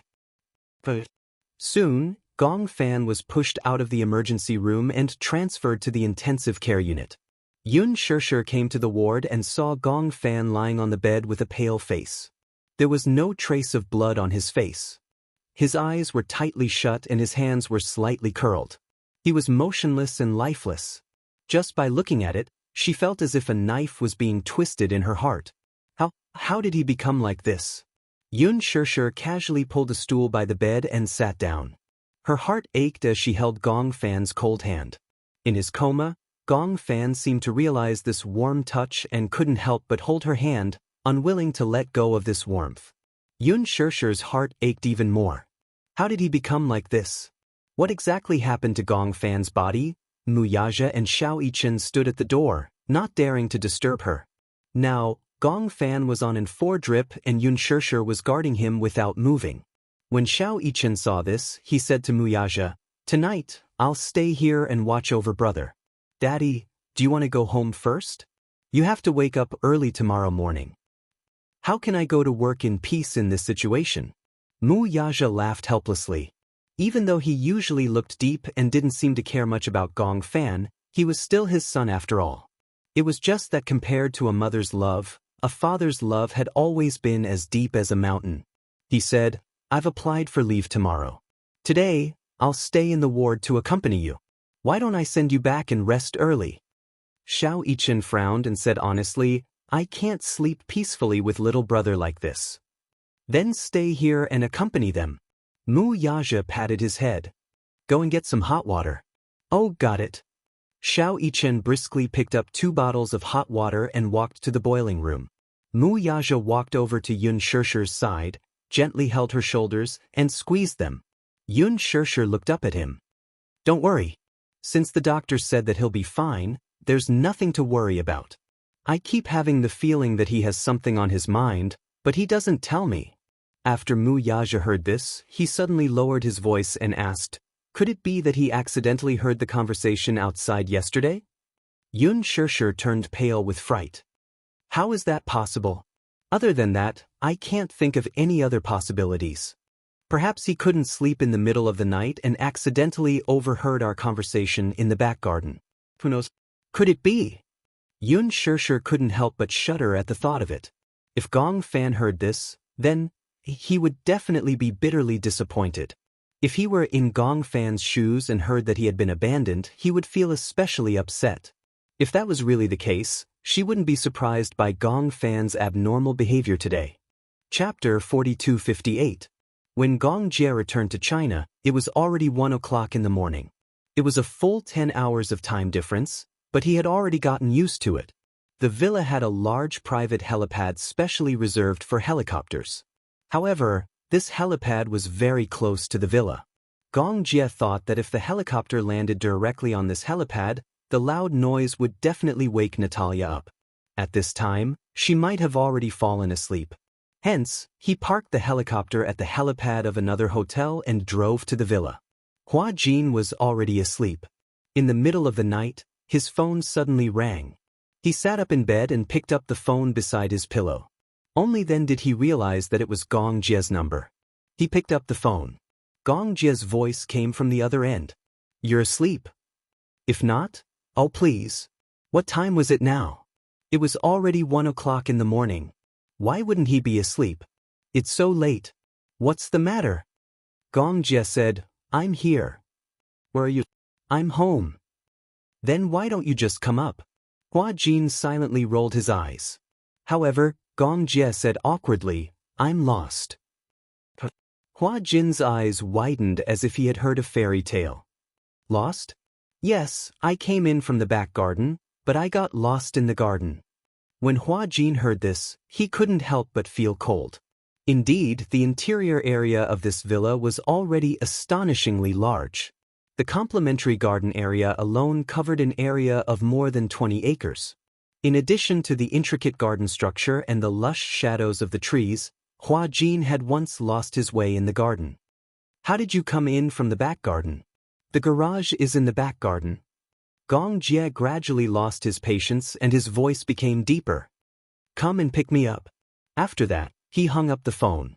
Hua Jin let out a long sigh. Gong Jie had returned to visit Natalia. It seemed that, at least for the time being, he wouldn't be able to have a peaceful day. Hua Jin stood up, walked to the back door, and turned on the lights in the back garden in advance. He couldn't figure out the intricate route for a long time, but if the lights in the back garden were on, it would be of great help in finding the path. "Can you hear where my voice is coming from?" "I heard you." "Then do you see a huge stone sculpture here?" "I saw it." "Yes, just walk in this direction and you'll be able to walk out." The huge back garden was like a huge garden maze at night. If one was not careful, it would be easy to get lost. Hua Jin rarely came to the back garden. Natalia, on the other hand, liked to wander around the back garden. This place was almost her world. The swing, the garden, the stone sculptures. This place was her little world. Gong Jie, on the other hand, was an out-and-out clown. He actually got lost in the backyard. After a while, Hua Jin finally heard Gong Jie's footsteps gradually approaching. He looked in the direction of the footsteps. Through the layers of shadows of the trees, he finally caught a glimpse of Gong Jie's figure shuttling through the garden. Hua Jin immediately went up to him. "Here, this is the exit." He went over and unexpectedly bumped into Gong Jie, who was full of hostility. After searching the back garden for so long, his patience was basically exhausted. Chapter 4259. Hua Jin tried his best to hold back his laughter and pretended to be calm as he said, "This is the villa you bought." Gong Jie snorted when he heard that. The real estate consultant didn't say that this would be a backyard where people would get lost. He thought that he was going around in circles. No matter how he walked, it would be the same. In the end, he would definitely return to the starting point. If Hua Jin hadn't turned on the lights, he would have been searching here for an entire night. Hua Jin sighed. "Why did you come back so late?" "It takes more than 10 hours to fly from Hurricane to here. We also have to transfer to a helicopter." "Why?" "My plane can't land here. I don't have permission to land." With that, Gong Jie asked again, "What about Natalia? Is she asleep?" "Yes, she's asleep. It's already so late. She must have gone to bed long ago."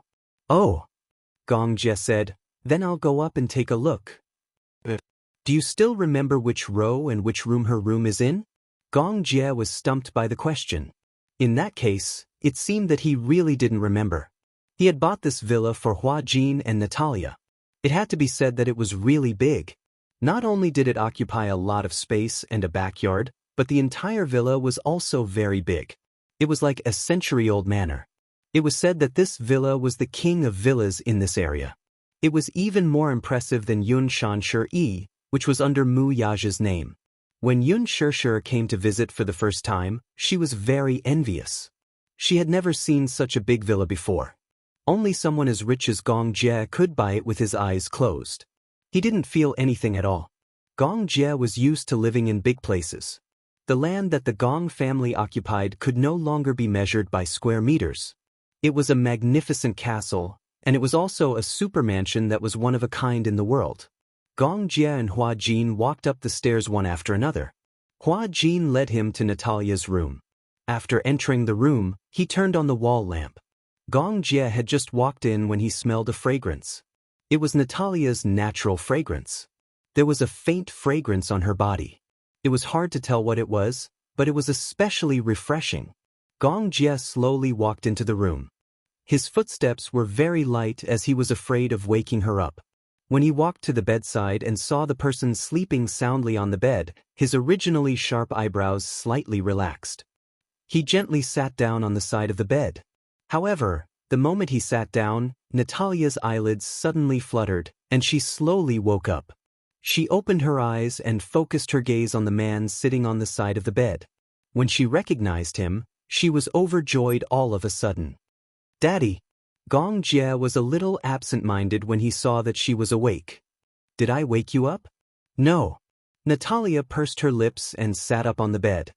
She opened her arms and softly snuggled into his arms and threw herself at him. Gong Jie hugged her with both hands, but Natalia's muffled voice came from his arms. "Why did you come back so late?" Hua Jin had told her that Gong Jie would be back soon. When Natalia found out that he would be back, she waited day after day, but he didn't come back.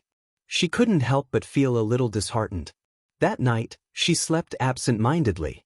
She was afraid that after she fell asleep, Gong Jie would return and she wouldn't be able to welcome him immediately. For a child, welcoming the return of a family member was a ritual. Chapter 4260. As she waited, she was so tired that she fell asleep in a daze. However, she didn't fall into a deep sleep. Thus, when Gong Jie came in and sat on the bed, she was startled awake. At that moment, she was like a little kitten, nestled in his arms. Gong Jie couldn't help but feel tender affection for her.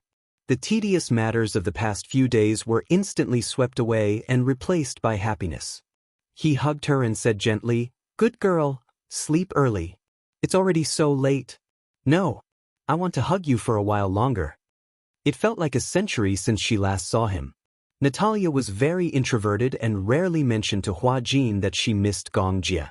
However, just because she didn't say it didn't mean that she didn't miss him. Gong Jie caressed her cheek gently and couldn't help but pinch it. "Have you been good at home?" "I've always been good. Mommy can testify." "Mommy?" Upon hearing this, Gong Jie widened his eyes in shock. Why did the little guy suddenly have a mommy for no reason when he wasn't around? At that moment, Hua Jin, who was standing by the door, heard Natalia's words. He blushed guiltily and cleared his throat awkwardly. Natalia acted as though she hadn't heard anything and hooked her finger at Gong Jie. Gong Jie obediently went over and heard her whisper, "He's mommy." She pointed at him with her finger. Seeing that she was pointing at him, Hua Jin guessed that she was whispering something. In a moment of panic, he said, "Hey, Natalia, don't talk nonsense." Gong Jie looked back meaningfully and sized him up with a deep gaze. He didn't know whether to laugh or cry. "Mommy?" Hua Jin was speechless. "Heh, did you secretly change your sex when I wasn't around?" "No." Hua Jin muttered pitifully, "She wanted to call me that. I can't argue with a child, right? I told her not to call me that in front of others. It's fine if she calls me that in private. Because I see that everyone else has a mommy. Why don't I have one? I don't have anyone else by my side. Besides, no matter whose mommy it is, she's not as pretty as my Hua Jin's mommy." Cough cough. Luckily, Hua Jin didn't drink any water. Otherwise, he would have choked on a big mouthful of water. "Stop calling me that." Hua Jin emphasized it again and glared at her. "Otherwise, I'll be laughed at." Natalia covered her mouth and snickered. When Hua Jin glared at her again, she meekly replied, "Got it." Even though she expressed her acknowledgement, she still had a smile on her face. What Hua Jin did not notice was that Gong Jie, who was beside him, could not help but curve his lips into a gentle smile. However, he deliberately turned his face away so that Hua Jin could not see the faint smile at the corner of his lips. "Stop fooling around," he grumbled. Between his words, his authority as a father was fully displayed. Natalia knew that Gong Jie wouldn't allow her to sleep late.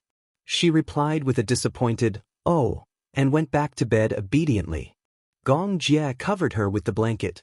Natalia asked carefully from under the blanket. What's the weather like tomorrow? Is it sunny? Gong Jie turned to look at Hua Jin. If I remember correctly, it should be sunny tomorrow. Chapter 4261. I want to fly a kite. Fly a kite? Gong Jie was a little surprised. When Hua Jin heard this, he immediately said, I bought a strife kite some time ago. But recently, it has been cloudy. The weather changes all the time. If it's not raining, it's too cold. So, she has been waiting for the weather to clear up so that she can fly a kite. When Gong Jie heard this, he nodded. Didn't you say that it's going to be sunny? Sleep early. After breakfast tomorrow, we'll fly a kite together. Daddy, do you know how to fly a kite? Then you said that you'll take me to fly a kite. Don't you know how to fly? Gong Jie curled his lips. You can teach me. Daddy learns very quickly. Okay, then it's a promise. We'll fly a kite together. Don't go back on your word. Okay, it's a promise. After getting his promise, Natalia fell asleep peacefully. Gong Jie and Hua Jin left the room. Hua Jin immediately said, Shall I get you a bed? Where's the bathroom? I want to take a shower. Go upstairs and turn left. It's the second room. That's my room. You can go and take a shower. As Hua Jin and Natalia were the only ones staying here, the other guest rooms did not have beds. Hua Jin wanted to go to the nanny's room and ask the nanny to make a bed, but Gong Jie had already gone upstairs to take a shower. Get me a set of pajamas. He ordered him as if he was instructing a servant. Although Hua Jin was reluctant to do so, he agreed to it quickly. Hua Jin nodded. So, while Gong Jie was in the bathroom, Hua Jin went to the walk-in closet and took out a brand new bathrobe and a new set of clothes. When he walked into the room, he said to Gong Jie through the bathroom door, Can I leave the bathrobe outside? Is that okay? Gong Jie's cold voice came from inside. You want me to go out naked? Hua Jin felt his face heat up just imagining that scene. Forget it. Send him in. Hence, Hua Jin walked to the door and knocked. Can I come in? I'll send it in for you. As soon as he finished speaking, the door opened from the inside. Hua Jin had thought that the Gong Jie would at most open a small gap, but in the end, it was opened wide, and the steam in the bathroom suddenly rushed out. He couldn't see clearly, so he waved his hand gently to disperse the fog. Suddenly, he saw Gong Jie standing at the door of the shower room, wiping his wet hair with a towel. His gaze uncontrollably swayed downwards, following the fine and distinct lines of the skin. His gaze followed the droplets of water that continued to slide downwards until he caught a glimpse of it.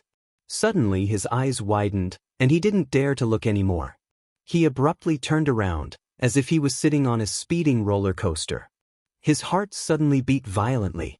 Gong Jie noticed his big movement and frowned slightly. He turned around and saw Hua Jin's back facing him nervously. For a moment he was confused. What was he doing? Clothes. Oh, Hua Jin was absent-minded. With his back facing him, he passed the bathrobe behind him. Gong Jie looked at his nervous expression, as if he was avoiding it. Then, he looked at his own naked body and seemed to understand something. You're shy like a woman. Like a woman? Hua Jin couldn't help but frown. What did he mean by like a woman? Gong Jie asked again, You've never seen another man's body before? Chapter 4262. Gong Jie raised his eyebrows disapprovingly. As he wiped his hair, he said to him as though he wanted to prove something, Turn around. What? Hua Jin only felt that he was teasing him. Didn't you ask me to bring the bathrobe in? Now that I've brought it in, take it. I'm going out. Gong Jie heard this but deliberately didn't take it. Instead, he crossed his arms and looked at him calmly. Hua Jin's back was facing him. He didn't move at all, like a stone statue. Gong Jie was actually a little interested. Turn around. What? Hua Jin frowned and suddenly became vigilant. Are you a pervert? This guy was obviously not wearing any clothes, yet he still asked him to turn around and look at his nakedness? Was he a pervert? I asked you to turn around, didn't you hear me? His tone became a little dangerous. Hua Jin reluctantly turned around, but he deliberately squinted his eyes and carefully sized him up. Gong Jie was standing in the fog, so he couldn't see clearly for a moment. However, he imagined that he was not wearing any clothes, so Hua Jin deliberately didn't look down but stared straight at his face. The fog gradually dispersed, and Hua Jin's face became even hotter. Just as he was about to turn his head and look away, he caught a glimpse of a towel wrapped around his lower body. Only then did he let out an embarrassed sigh. He thought he wasn't wearing anything, so he was wrapped in a towel. Damn it, he made him so nervous. He handed the bathrobe to him with both hands. "Take it, your bathrobe." As though he could see his uneasiness, Gong Jie's eyes flashed with a hint of mockery. He didn't take the bathrobe but asked casually, "Where am I sleeping tonight?" "I'll tidy up a room for you later." "It's so late, I'll sleep in this room." Hua Jin gritted his teeth. He guessed that this guy must be deliberately making things difficult for him, so he groaned. "Fine, if you want to sleep, you can sleep in this room. I'll prepare another room." He didn't want to wait for Gong Jie to reach out and take it, so he directly stuffed the bathrobe into his arms. Just as he was about to turn around, Gong Jie suddenly grabbed his arm and pulled him back. Hua Jin did not expect that this guy would grab his arm. He was caught off guard and fell backwards. In his imagination, he should have fallen hard on the cold marble floor of the bathroom. When he finally stabilized his center of gravity, he suddenly realized that he had fallen on someone's chest. Gong Jie coldly glanced at the person in his arms who was getting more and more nervous. He snorted, "Is there a need to clean up the room? The bed is so big, let's sleep together." Perhaps it was because the temperature in the bathroom was too high or for some other reason, Hua Jin's face turned even redder, as if he was holding a mouthful of turbid air. "You don't have to make do with it. Don't you always sleep alone? You don't have to squeeze into the same bed with me. When I went to Africa in the past, I always slept with 2 bodyguards." Gong Jie paused for a moment and said, "Besides, the bed in this room is so big, it won't be a problem for 2 people to sleep together." Hua Jin felt strange and couldn't help but ask, "Why do you have to sleep with me?" Gong Jie heard that and laughed instead of answering. He lowered his head and leaned closer to him. He lowered his voice and looked at him flirtatiously. "I find it strange too. Why are you deliberately avoiding me?" Hua Jin was stunned. Chapter 4263. What are you hiding from? The evening breeze gently blew past the window and through the crack in the door, brushing against the back of his neck. On his face, the steam in the bathroom and the hot air he exhaled as he spoke, one fire and one ice. It was like 2 worlds of ice and fire. Hua Jin couldn't help but feel his skin shiver. It was as if countless cold cicadas were seeping out of his pores, giving him goosebumps. He didn't dare to look into his eyes. He had a feeling that his eyes were so deep and contained countless meanings. "What are you hiding from?" Seeing his reaction, Gong Jie felt even more puzzled. He got closer to him, as if deliberately provoking him. He raised his eyebrows and asked, "Have you never seen a man's body?" "What do you mean?" "Otherwise." Gong Jie lowered his head to look at himself, then looked at him. "Why are you so sensitive?" Those who don't know would think that you like me." As soon as he said this, Hua Jin pushed him away violently. "You'd better not say such things." Gong Jie was surprised by his resistance. In front of him, Hua Jin had been suppressing his anger, not daring to say anything. From the time they first met to the time they slowly got to know each other, Hua Jin's attitude towards him had always been one of fear and avoidance. Even if he was angry, he didn't dare to say it out loud. It was as if he was afraid of him. This was the first time he had resisted him and hit him. Gong Jie couldn't help but be interested. He gritted his teeth and said, "Are pranks fun?" "Pranks? Do you like to play pranks on others so much? Just because you're the crown prince of the Gong family, you can act high and mighty and not care about other people's feelings. I don't like it when you play pranks on me. Please don't do it in the future." Hua Jin seemed to have lost his temper. In front of Gong Jie, such resistance was nothing compared to a cat's scratch. He didn't care about it at all. However, this was already Hua Jin's greatest resistance. However, the way he lost his temper didn't seem that dazzling. Although he had tried his best to use a stiff tone, in Gong Jie's eyes, it was insignificant. However, the more he acted this way, the more guilty he was. Gong Jie enjoyed the man's anger without restraint. His thin lips curled up slightly as he crossed his arms arrogantly in front of his chest. Unlike his angry reaction, he was extremely calm and even had a hint of mockery. When you're angry, you look guilty. Hua Jin was momentarily at a loss for words. He could only stare at him, flabbergasted. That's right. He suddenly, as if he had woken up from a dream. Why was he so angry? Why was he so angry? From an outsider's point of view, there was indeed an inexplicable sense of guilt. However, why was he guilty when he said those words? It was just giving him a bathrobe. Why was he so evasive? It was as if he was afraid of looking at his body. Hua Jin furrowed his brows. Even he felt that his reaction was strange. Do you like women or men? Gong Jie threw out a sudden question when he was at his most absent-minded. Hua Jin, who was in a daze, didn't even have time to react. He instinctively replied, I don't know. Chapter 4264. Hua Jin, who was in a daze, didn't even have time to react before he instinctively replied, I don't know. As soon as he said that, not only Gong Jie, but even he himself was stunned. His mind was in a mess, and the way Gong Jie looked at him changed slightly, as if he was scrutinizing him. After being stunned for a long time, Gong Jie suddenly laughed and said in a helpless tone, Do you like men or women? How come you don't even know? Hua Jin pursed his lips and turned his face to the side. He didn't understand what was wrong with him either.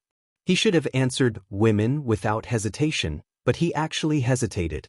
Gong Jie seemed to have an inquisitive attitude as he lowered his head slightly and inched closer to him. At that moment, the two people's lips were very close. Hua Jin looked up slightly and could see Gong Jie's mesmerizing eyelashes. Those damn eyelashes. They were so long and so close to his eyes that his vision was a little out of focus.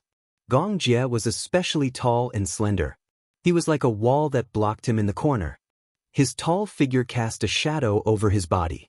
That shadow seemed to contain 1,000 pounds of strength, pressing down on him until he almost couldn't breathe. Hua Jin gripped the bathrobe in his hands. His knuckles were white, and the collar of the bathrobe was almost twisted out of shape. Because of Gong Jie's immense aura, he felt like he couldn't breathe. Gong Jie looked at him from the side. Seeing how nervous he was, his eyes flashed and he suddenly straightened his back. Why are you so nervous? As he said that, he curled his lips and took the bathrobe from Hua Jin's hands. He draped it over his body, tied a knot around his waist, and left the bathroom. Hua Jin, who was behind him, seemed to have lost all his strength. He straightened his body and barely managed to stand. Leaning against the wall, he walked out and saw that Gong Jie had already walked to the wine cabinet. He casually picked up a bottle of wine and poured himself a glass. Hua Jin immediately stood up awkwardly and tried to maintain his calm appearance. Gong Jie held the wine glass and gently swirled the red wine inside before taking a sip. He looked at him silently. Not knowing why, Hua Jin thought of a leopard ready to hunt from his gaze and couldn't help but shudder. Finally, he couldn't take it anymore. His gaze was so piercing that it made his hair stand. Hence, he hurriedly said, You'll sleep here tonight. As he said that, he turned around and left the room in a sorry state. Gong Jie stared meaningfully at his departing back as he put down his goblet, his eyes regaining their usual frostiness. He went into the guest room. Hua Jin made the bed in one go. By this time, the nanny and servants were already asleep, and he did not want to wake them up. Hence, he made the bed himself. It was only after he made the bed and went to bed that he realized that the silk blanket was a little thin. However, he could not be bothered to rummage through it, so he curled his body up to ward off the cold. However, even though he was tired, he didn't feel sleepy lying on the bed. Hua Jin tossed and turned on the bed, but he couldn't fall asleep. The night became unusually unbearable. For Yun Shirshir, it was also an unbearable night. Chapter 4265. She had already asked the doctor several times to confirm that there were no major problems. It was just a symbolic observation period, so she had to be more careful. Yun Shirshir did not dare to sleep either. She was afraid that if she slept too deeply, there would be no one to take care of Gong Fan when he woke up. Actually, she knew that she did not sleep deeply, but she could not fall asleep either. Her mind was filled with Gong Fan's disappointed and lonely gaze. He was so lonely that he was like a person trapped on an isolated island. Previously, she was still puzzled as to why he had suddenly become so cold. Now, she realized in annoyance that it was probably as Mu Yaja had said. Perhaps, he had accidentally heard her conversation with Mu Yaja last night. Yun Shirshir was filled with regret. Even though she had already thought about what she had said back then, she started to regret it again as she looked at the sleeping face. Gong Fan was also her child. Why did she give up just like that? But on second thought, she did not want to use Yu Yu as a stake after all. If she was the one blocking the way, she would be willing to take a gamble regardless of the cost. However, if it was Yu Yu, she was worried that she would not be able to afford to lose. She did not dare to take the risk. The ward was very big. Even though it was almost spring and it was difficult to find a ward for the changing season, Mu Yaja still tried his best to negotiate and finally settled on a luxurious ward.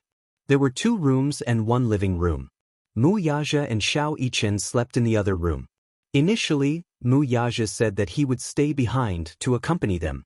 When they were tired, they could just rest on the sofa for a while. He let Yun Shirshir and Xiao Yichen sleep in the other room. However, Yun Shirshir could not fall asleep. Even if she was sleepy, she had a lot on her mind and refused to sleep. Mu Yaja knew what was on her mind. He also knew that she wanted to make use of every inch of time to accompany Gong Fan, so he did not say anything. He reminded her to wake him up if she was tired.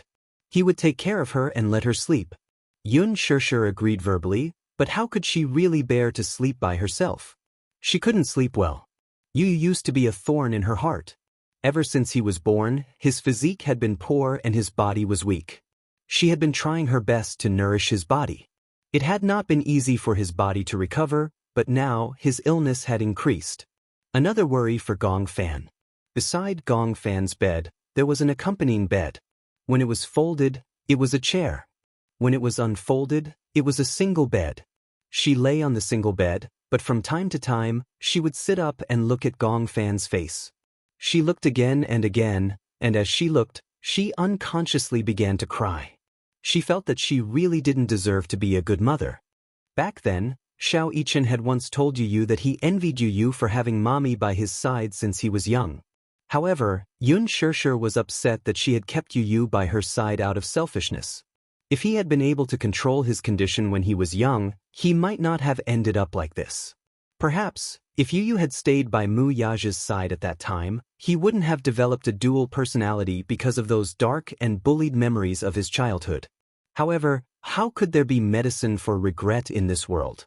No matter how much she regretted it now, it was useless. Yun Shirshir could no longer sleep. She sat by the bed and carefully held Gong Fan's right hand. His originally thin arm had become swollen because of the foredrip just now. A gentle pinch would create a dent that would not recover for a long time. His entire arm, including the back of his hand, was unbelievably cold. Chapter 4266. His hand was really cold. It was probably because he had just finished the 2 bottles of foredrip, so the temperature was frighteningly low. She placed the back of his hand on her cheek pitifully, trying to warm his hand with the warmth of her skin. Gong Fan's fingers curled up slightly in his faint state. She thought that he had woken up and immediately went over anxiously. However, he still didn't move. His eyes were tightly shut, and there were no signs of him waking up. Yun Shirshir's eyes fell in disappointment. How could she forget that the doctor said that the foredrip had a calming component? Hence, he wouldn't wake up for a while. He would probably be unconscious until tomorrow afternoon and could only rely on the foredrip to maintain his consciousness. Yun Shirshir leaned over and kissed his forehead gently. She choked and said, "Gong Fan, do you know? If there's really a conditional exchange in this world, I'm willing to use my life in exchange for you and Yu Yu's safety. You're very important to me. I really don't want to let go of your hand." She pursed her lips and raised her head, forcing her tears back. She couldn't cry anymore. If it was early in the morning, Mu Yaja and Xiao Yichen would be worried if they saw her red eyes. Yun Shirshir leaned against the back of his hand and quietly stared at his sleeping face. The next day, Hua Jin was woken up by the cold. The morning breeze was the coldest. Even though the windows were tightly shut, the slightly chilly morning breeze made the entire room seem like it was covered in a layer of frost. Even though it was already the spring equinox, the weather was still as cold and hot as before. It might still be autumn in the morning, but it would be midsummer in the afternoon. At night, it might be midwinter. Hence, in such weather, Hua Jin always wore a thick coat when he went out. When the weather was hot, he would take off his coat. When it was cold, he would put it on again. However, he was obviously careless. The thin blanket and the cold morning forced him to wake up. When he woke up, his limbs seemed to have stiffened and he couldn't help but tremble. He sat up in bed and sneezed several times. He sniffed and realized that he had caught a cold. He rubbed his forehead with a headache. She could still get used to the temperature at night, but she didn't expect to get frostbite in the morning. Her clothes were in the master bedroom. She did not know if Gong Jie had woken up yet. According to Yun Shishir, ever since he was young, Gong Jie always had a bad morning temper. She wondered if he would be shocked out of the door by the Demon King's morning temper if he risked his life to sneak into the bedroom to get some clothes to wear. Just the thought of it was terrifying. Last night, he had fallen asleep in a daze while his thoughts were running wild. When he woke up, he was in a daze for a short while. Then he thought of Gong Jie's strange words and actions last night, which made him very annoyed. Hua Jin lazily laid down on the bed and rolled up the blanket. Just like that, he pitifully restrained himself under the blanket. He rubbed his left foot against the back of his foot, trying to use the most primitive method of rubbing to generate heat. Damn it, the blanket was made of silk. She couldn't warm up the blanket and sheets for an entire night. Her toes were almost numb from the cold. Hua Jin's face was full of resentment. He was ashamed that he had felt warm when Gong Jie rushed back to the country because of Natalia's words. Now, he was the one who was suffering. Why did he have to invite this Demon King back? Wasn't he just looking for trouble? Chapter 4267. Just like that, Hua Jin drifted back to sleep. In his half-awake state, he felt that someone had entered the room. Even though he wasn't in a deep sleep, he was so sleepy that he couldn't open his eyes. In a daze, he felt that someone had gently covered him with a thick blanket. Then, that person left the room quietly. When he woke up, the sun was already shining brightly outside the window. Hua Jin sat up on the bed and felt that his body was a little heavy. When he looked up, he realized that there was really a blanket covering his body. Recalling what had happened in his daze, he thought that it was just a dream. He didn't expect that it was real. Then, who could have covered him with a blanket? Hua Jin's heart was filled with doubts and he couldn't figure out what was going on. He lifted the blanket and got out of bed. He shuffled to the door in his slippers and saw the servant, Auntie Gue, cleaning the room. When he saw her, he guessed that Auntie Gue must have seen him sleeping here when she was cleaning the room. She was afraid that he would catch a cold, so she added a blanket for him. "Good morning, Auntie Gue." Hua Jin smiled and greeted her. Auntie Gue looked up. When she saw him, she was slightly surprised. "Young master, why are you sleeping in this room?" Only then did she realize that she had committed a huge taboo by cleaning the door of the room he was sleeping in. As a servant, when the master was resting, they wouldn't step within 10 meters of him unless he had already woken up. Only then would they enter the floor where they were resting to clean. Hua Jin was startled. He thought that Auntie Gue had added a blanket for him when she was cleaning the room. Why wasn't it her? Auntie Gue saw that he was startled and asked carefully, "I didn't know that you were sleeping in this room. Did I wake you up?" "No." Hua Jin turned his head and looked around. He asked tentatively, "Did someone enter this room just now?" Auntie Gue looked around and shook her head in confusion. "No, I didn't see anyone. I just came up." "What the hell?" Hua Jin muttered. Auntie Gue didn't hear him clearly. She looked at him with a puzzled expression, as if waiting for his instructions. Hua Jin smiled. "It's nothing. You go ahead." "Yes. By the way, young Master Gong and young Miss are already downstairs." "Are they up yet?" "Yes, I woke up long ago." Young Miss woke up early in the morning. For some reason, she was especially excited today. She said that you guys agreed to fly a kite today. She said that she couldn't sleep, so she went to the back garden to play for a while.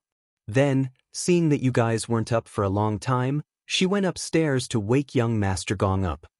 Antigue reported Natalia's situation to Hua Jin as usual. Hua Jin nodded. Got it. As he spoke, he held onto the escalator and went downstairs. When he arrived downstairs, he saw Natalia choosing a kite. Hua Jin had bought many kites a while ago. Natalia liked many different styles, but she couldn't pick her favorite. Regardless of which style she liked, she didn't like any of them. Hua Jin thought that since kites weren't expensive anyway, he might as well buy all of them. He bought a total of 5 kites, and Gong Jia and Natalia were in the midst of choosing one. How about we fly this today? Gong Jia picked up a kite. It had a design of Dubai on it. Chapter 4268. Seeing this, Natalia's eyes widened. She pouted and said, I want to play this. As she spoke, she raised the Peppa Pig kite high up in the air and even imitated Peppa Pig's squeak. Gong Jia did not know whether to laugh or cry at her imitation of a pig's squeak. Who did you learn this from? Peppa Pig. Peppa Pig? Gong Jia paused for a moment and asked, Who is Peppa Pig? That's her. Natalia raised the Peppa Pig kite high up in front of her and said with a smile, That's her. A pig's face that looked like a hairdryer enlarged in front of Gong Jia's eyes. Peppa Pig was a children's cartoon. It was a children's cartoon that had a positive outlook on life and was very childlike. Hua Jin found out that Natalia liked cute cartoon characters, so he found this cartoon. In the beginning, Hua Jin accompanied Natalia to watch the movie. Since she enjoyed watching the movie, he decided to accompany her and watch the movie as well. In the end, as he watched, Hua Jin was also mesmerized. Who did you learn this squeak from? Gong Jia paused for a moment and said seriously, It's not ladylike to imitate a pig's squeak. I learned it from Dad Jin. Natalia betrayed Hua Jin without hesitation. Hua Jin was standing behind the two of them and eavesdropping. When he heard Natalia betraying him, Hua Jin felt embarrassed and cleared his throat. Natalia and Gong Jia turned around. When she saw him, Natalia pursed her lips and smiled. Why are you up so late, lazy pig? For some reason, when Hua Jin saw Gong Jia, he was reminded of the awkward scene last night. He felt uneasy and did not know where to put his hands. Gong Jia turned his head around again and scrutinized Peppa Pig's kite carefully. Natalia ran over and threw herself into Hua Jin's arms. She smiled and said, He asked me who I learned how to squeak from, so I told him the truth. Because you told me that a lady can't lie, right?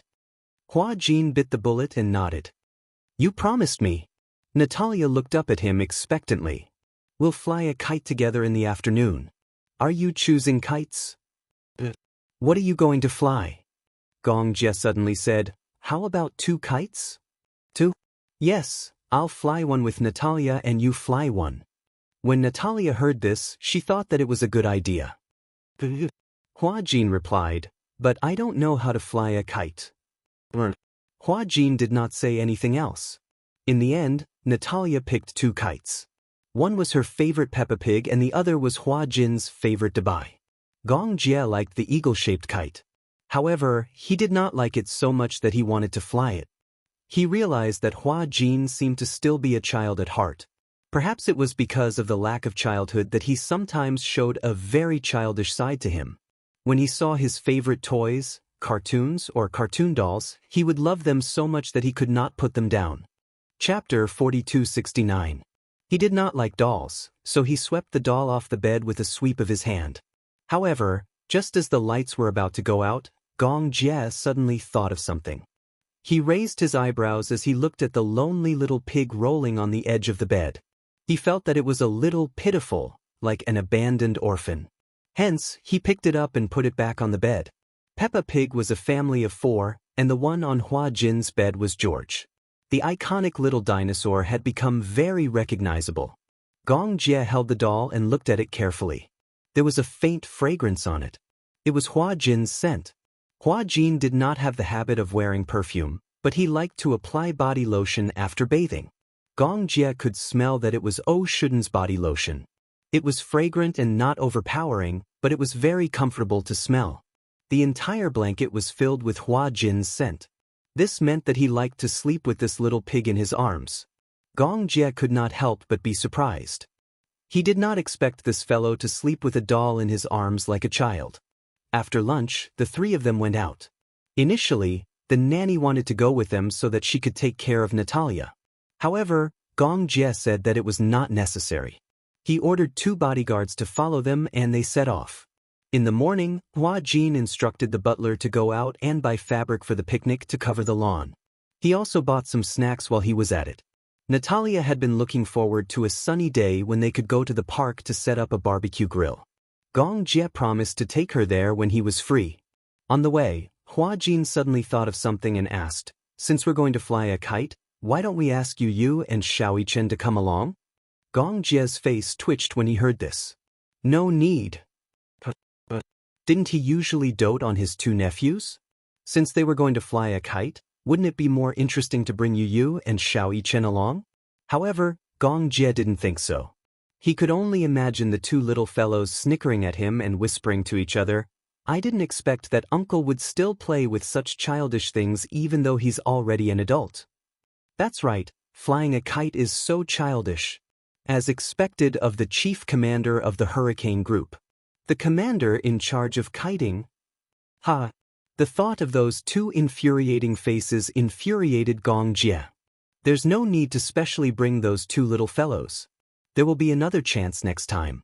He didn't want to be mocked by these 2 brats. Noticing the awkwardness on Gong Jie's face, Hua Jin actually guessed what he was worried about. He probed half-jokingly, "Don't tell me that you're too burdened with the image of an idol, so you're worried that the 2 lads will laugh at you if they see you flying a kite and you fail." His words exposed the truth. Gong Jie coldly glared at Hua Jin.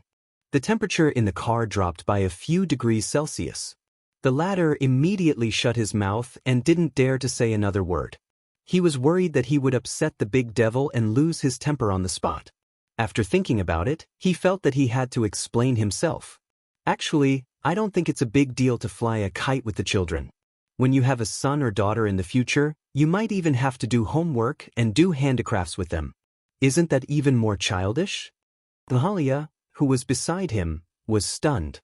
Chapter 4270. Just as Hua Jin had said, there would be a day sooner or later when the Gong Jie would fall in love with a woman. Then, the 2 of them would get married and have a child. That child would have the blood of the Gong Jie flowing in his veins. He would be her biological child. But she wasn't. If there was such a day, then would that child replace her and receive all the love and affection of the Gong Jie? But it was nothing. Suddenly, Natalia was a little envious of that child. Even though the child wasn't born yet and only existed in an abstract sense, just thinking about it made her feel envious. She thought that the child of the Gong Jie must be the luckiest child in the world. She had such a handsome father who loved her so much. She was afraid that she would never have such a bond of blood in her life again. Thinking of this, Natalia's gaze suddenly looked a little lonely. When Hua Jin looked at her, she immediately curled her lips and smiled to hide it. Hua Jin was a meticulous person. Through Natalia's smile, he could see her loneliness and disappointment. He immediately realized that his words just now had probably caused her to have some bad associations. She probably thought that one day, when the Gong Jie really fell in love with a wife, got married, and had a child, he would definitely give all his love to the child and not to her. But if Natalia didn't say it, he couldn't say it either. Otherwise, it would be too deliberate. Just as he was feeling conflicted, Natalia looked at Hua Jin curiously and asked, "Will you get married in the future?" "You will definitely find a woman you like in the future and get married. Then, like Daddy, you will get married and have a child, right?" When Hua Jin heard this, he immediately confirmed his guess. Just as expected. She was really worried about this. "I won't get married." Hua Jin chuckled and immediately said, "I won't get married." She had been mentally prepared for Hua Jin to say that he would get married, but when she heard such an answer from him, Natalia was even more surprised. Because, Hua Jin said seriously, "I don't want to get married." "Why not?" "Because I already have you." Natalia didn't expect such an answer from him. She was stunned and looked at him in surprise. "Do you plan to spend the rest of your life alone?" To die alone. He was not destined to be alone for the rest of his life. What do you mean by dying alone? Don't I already have you? Hua Jin patted her head lovingly. In the future, no matter what happens, you and I will be together forever. We will never be separated. When Natalia heard this, her heart was deeply touched. Her eyes reddened, but she held back her tears and nodded heavily. Thus, I will study hard and earn money in the future to support you in your old age. Perhaps for Natalia, not getting married for the rest of her life was not a clear concept, but it was enough to shock her. However, retirement, Hua Jin immediately imagined himself paralyzed in a wheelchair while Natalia was all grown up and busy beside him. Oh my God! This little rascal, he hadn't even grown up yet, but he could already imagine what she would look like when she was old. Was this filial piety? Should he symbolically feel touched? Chapter 4271. Natalia threw herself into his arms and said seriously, I've decided to love you more from now on. After all, you're the man who's going to be with me for the rest of my life. When Hua Jin heard this, he was overjoyed. Although he pretended to be calm on the surface, the corners of his mouth couldn't hide his delight. You finally realized the truth. Hua Jin hugged Natalia lovingly and raised his handsome eyebrows. I'm the man who's going to be with you for the rest of your life. When Gong Jie heard this, he didn't think much of it and said unhappily, Why should I? Natalia and Hua Jin looked back at him in surprise. You didn't even ask me. How do you know that I'll definitely get married and have children in the future? When Natalia heard this, she didn't quite believe him. Don't tell me you don't want to get married and have children? I don't have such thoughts. Why? Natalia suddenly threw out a shocking sentence. Don't tell me you like men? Gong Jie was speechless. Hua Jin was speechless. After Natalia asked this question, before Gong Jie could react, Hua Jin's face turned red. He immediately muttered, Don't talk nonsense. Gong Jie glanced at Hua Jin meaningfully and couldn't help but laugh. Why are you blushing? Hua Jin instinctively touched his face and looked at the phone screen. Is my face red? When he turned around, he saw Natalia nodding sincerely. Yeah, it's very red. Hua Jin immediately found an excuse. It's probably because the sun outside is too strong. It's red. Then, there was dead silence in the car. The car drove towards the outskirts. Half an hour later, the car arrived at Forest Park on Stone Horse Mountain. Outside Forest Ridge Park, there was a large lawn. On weekends and holidays, many people would bring their children and call their friends over to fly kites. However, coincidentally, it wasn't a weekend or a holiday. Instead of the busy holiday season, there were only a few kites on the lawn. The bodyguard got out of the car and stood by. Hua Jin carried the basket of snacks to a spacious lawn and laid out the tablecloth on the lawn. The fruits were all washed. Hua Jin took Natalia's favorite snacks and placed them casually on the lawn. However, when Natalia reached the lawn, she was unusually excited. She looked around and ran around to check the area. When she came back, she reported to Gong Jie that she had found a suitable place to fly kites. There are more people there. Everyone is standing there to fly kites. Gong Jie nodded. He picked up the kite that Hua Jin had arranged and was about to walk over with Natalia. When Hua Jin saw this, he immediately stood up and said, No, don't fly it in a crowded place.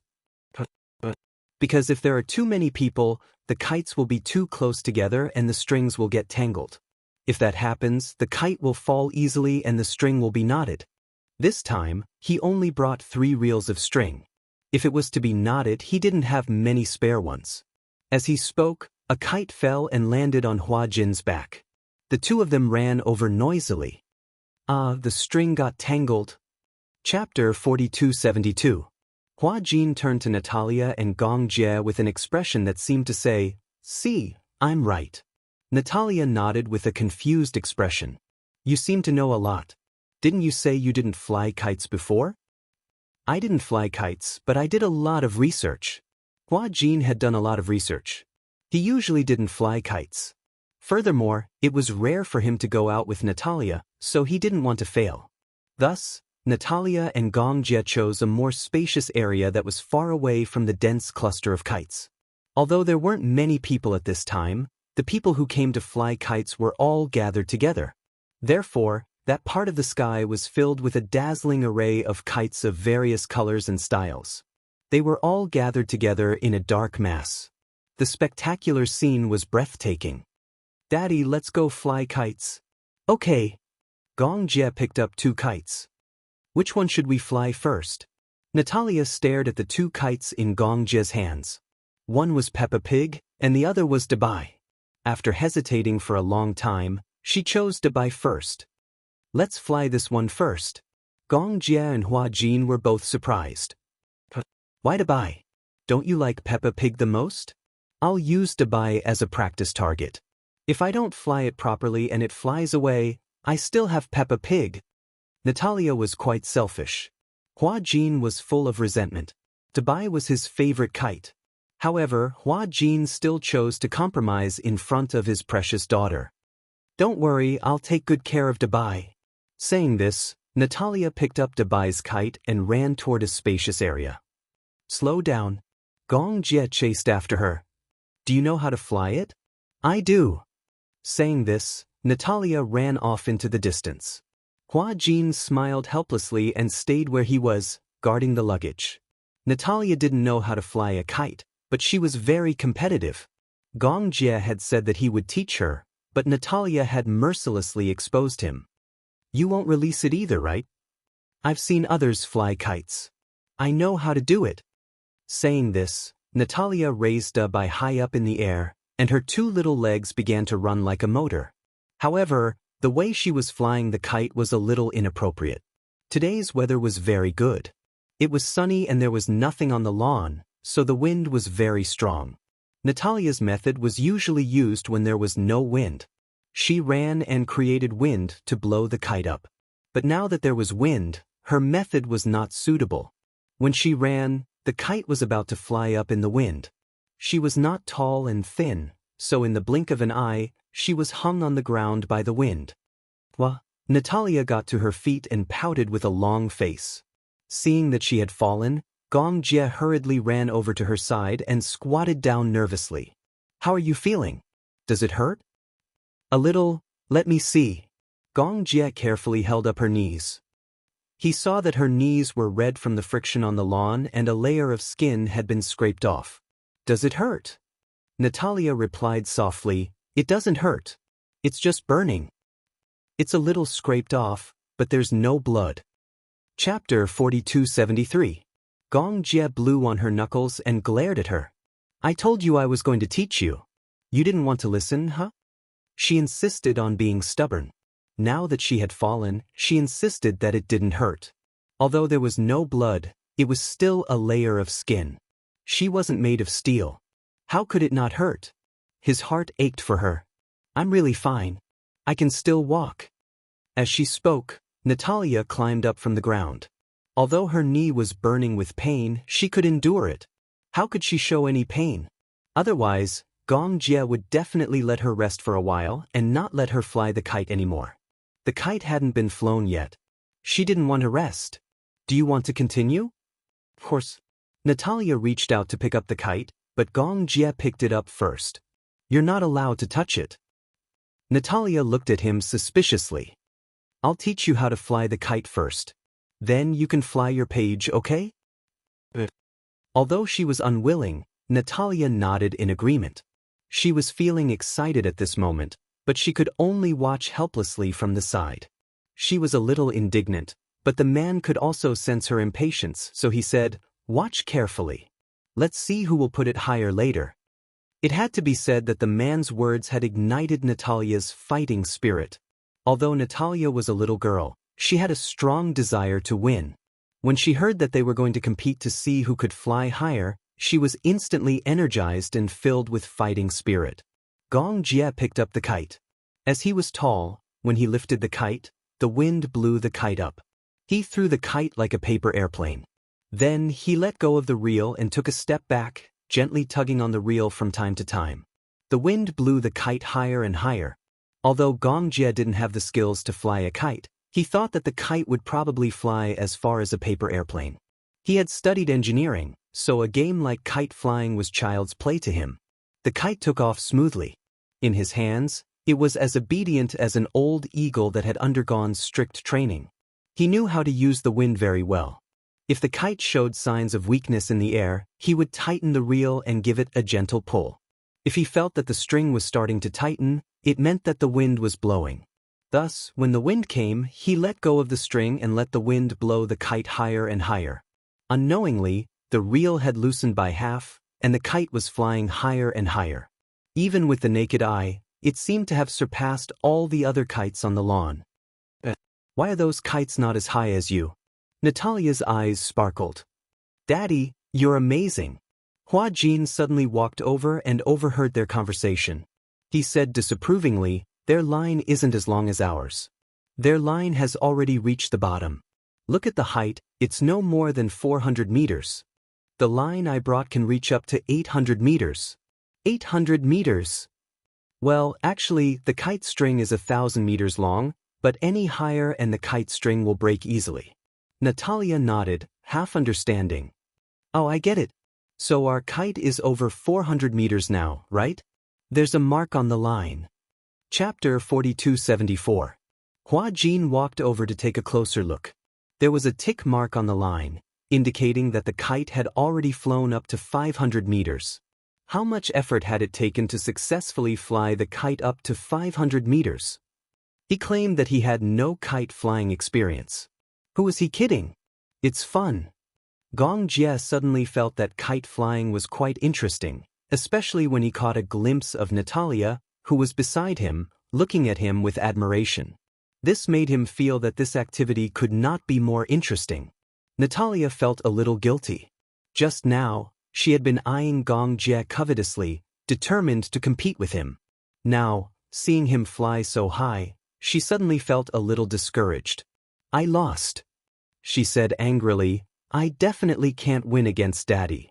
When Gong Jie heard this, he smiled disapprovingly. You're giving up just like that? When she heard that, Natalia immediately retorted stubbornly, Who said that I'm giving up? I haven't said that I'm giving up yet. Hua Jin immediately said, Natalia, let's go fly Peppa Pig, okay? But Natalia clenched her little fists. I must fly higher than Daddy. Okay. You're not allowed to help. I want to fly it myself. Okay. Hua Jin smiled as he watched Natalia walk to the make-up table. She grabbed the kite and string from Peppa Pig and studied it for a while. Finally, she returned to Hua Jin's side dejectedly. How do I tie the kite string? Didn't she say that she would do it herself and that she did not need help? Hua Jin gave her a look of disdain. Natalia could not ignore the ridicule in his eyes. She immediately defended herself seriously. Tying the string. It's just tying the string. It's not considered helping. But if you say it's not counted, then it's not counted. Hua Jin did not know whether to laugh or cry. He squatted down and placed the kite on the ground. He threaded the string back and forth with both hands and quickly tied the string. Gong Jie watched the entire process and suddenly smiled. I couldn't tell that you're quite clever with your hands. I was the one who tied your kite. You're really amazing, he said casually. It was unknown if he was sincerely praising her. Hua Jin felt uncomfortable listening to it. He fixed the string and handed the kite to Natalia. He patted her head gently. Go! Natalia lifted the kite and flew it in the same way her brother had done earlier. Alas, she was short, which was quite a disadvantage. No matter how she tiptoed, there was still a height difference between her and her brother. She turned to Hua Jin and said, Stand a little to the side. Don't block my wind. Hua Jin had a face full of question marks. How could he block her attack with his body? However, he still obediently retreated to the side. Natalia threw the kite, but it crashed into the grass like a plane. Duong. Natalia's face darkened immediately. She looked resentfully at the kite in Gong Jie's hand that was flying higher and higher. She complained, We're different. Ha! Hua Jin could not hold it in anymore. He was not afraid of offending Natalia and laughed mercilessly. Natalia, you're too cute. You didn't throw the kite on the ground. You threw it into the wind. Natalia's face continued to darken. Stop laughing.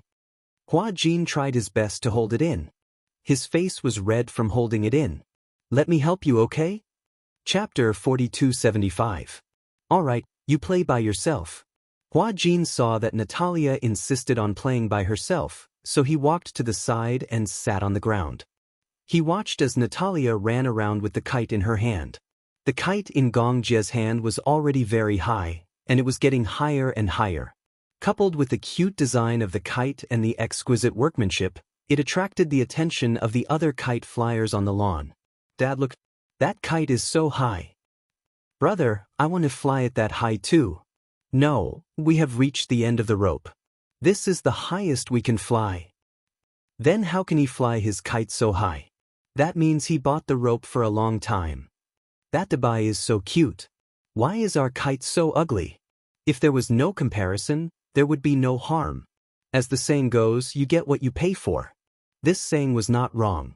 Other people's kites were bought from supermarkets or supermarkets. Most of them were tourists from Sunling Park. When they came out of the park, they saw someone pushing a cart selling kites on the lawn. So, they went up and bought a kite to fly. Hua Jin's kite, however, was bought from Liji Holdings' flagship store. Apart from being able to fly like an ordinary kite, it was also equipped with an AI system. Furthermore, its workmanship was solid, which meant that no matter how high it flew or how strong the wind was, it would not break. Gradually, Gong Jie noticed that there were a lot of people around him. Parents were holding their children's hands. There were also a few young girls and boys around him. However, they were all looking at him differently. The children were envious of the kite in his hand. It could fly so high. Then, they looked at the kite that he had picked up with a broken string. The young girls, on the other hand, were looking at Gong Jie with mesmerized eyes. They did not move an inch away from him.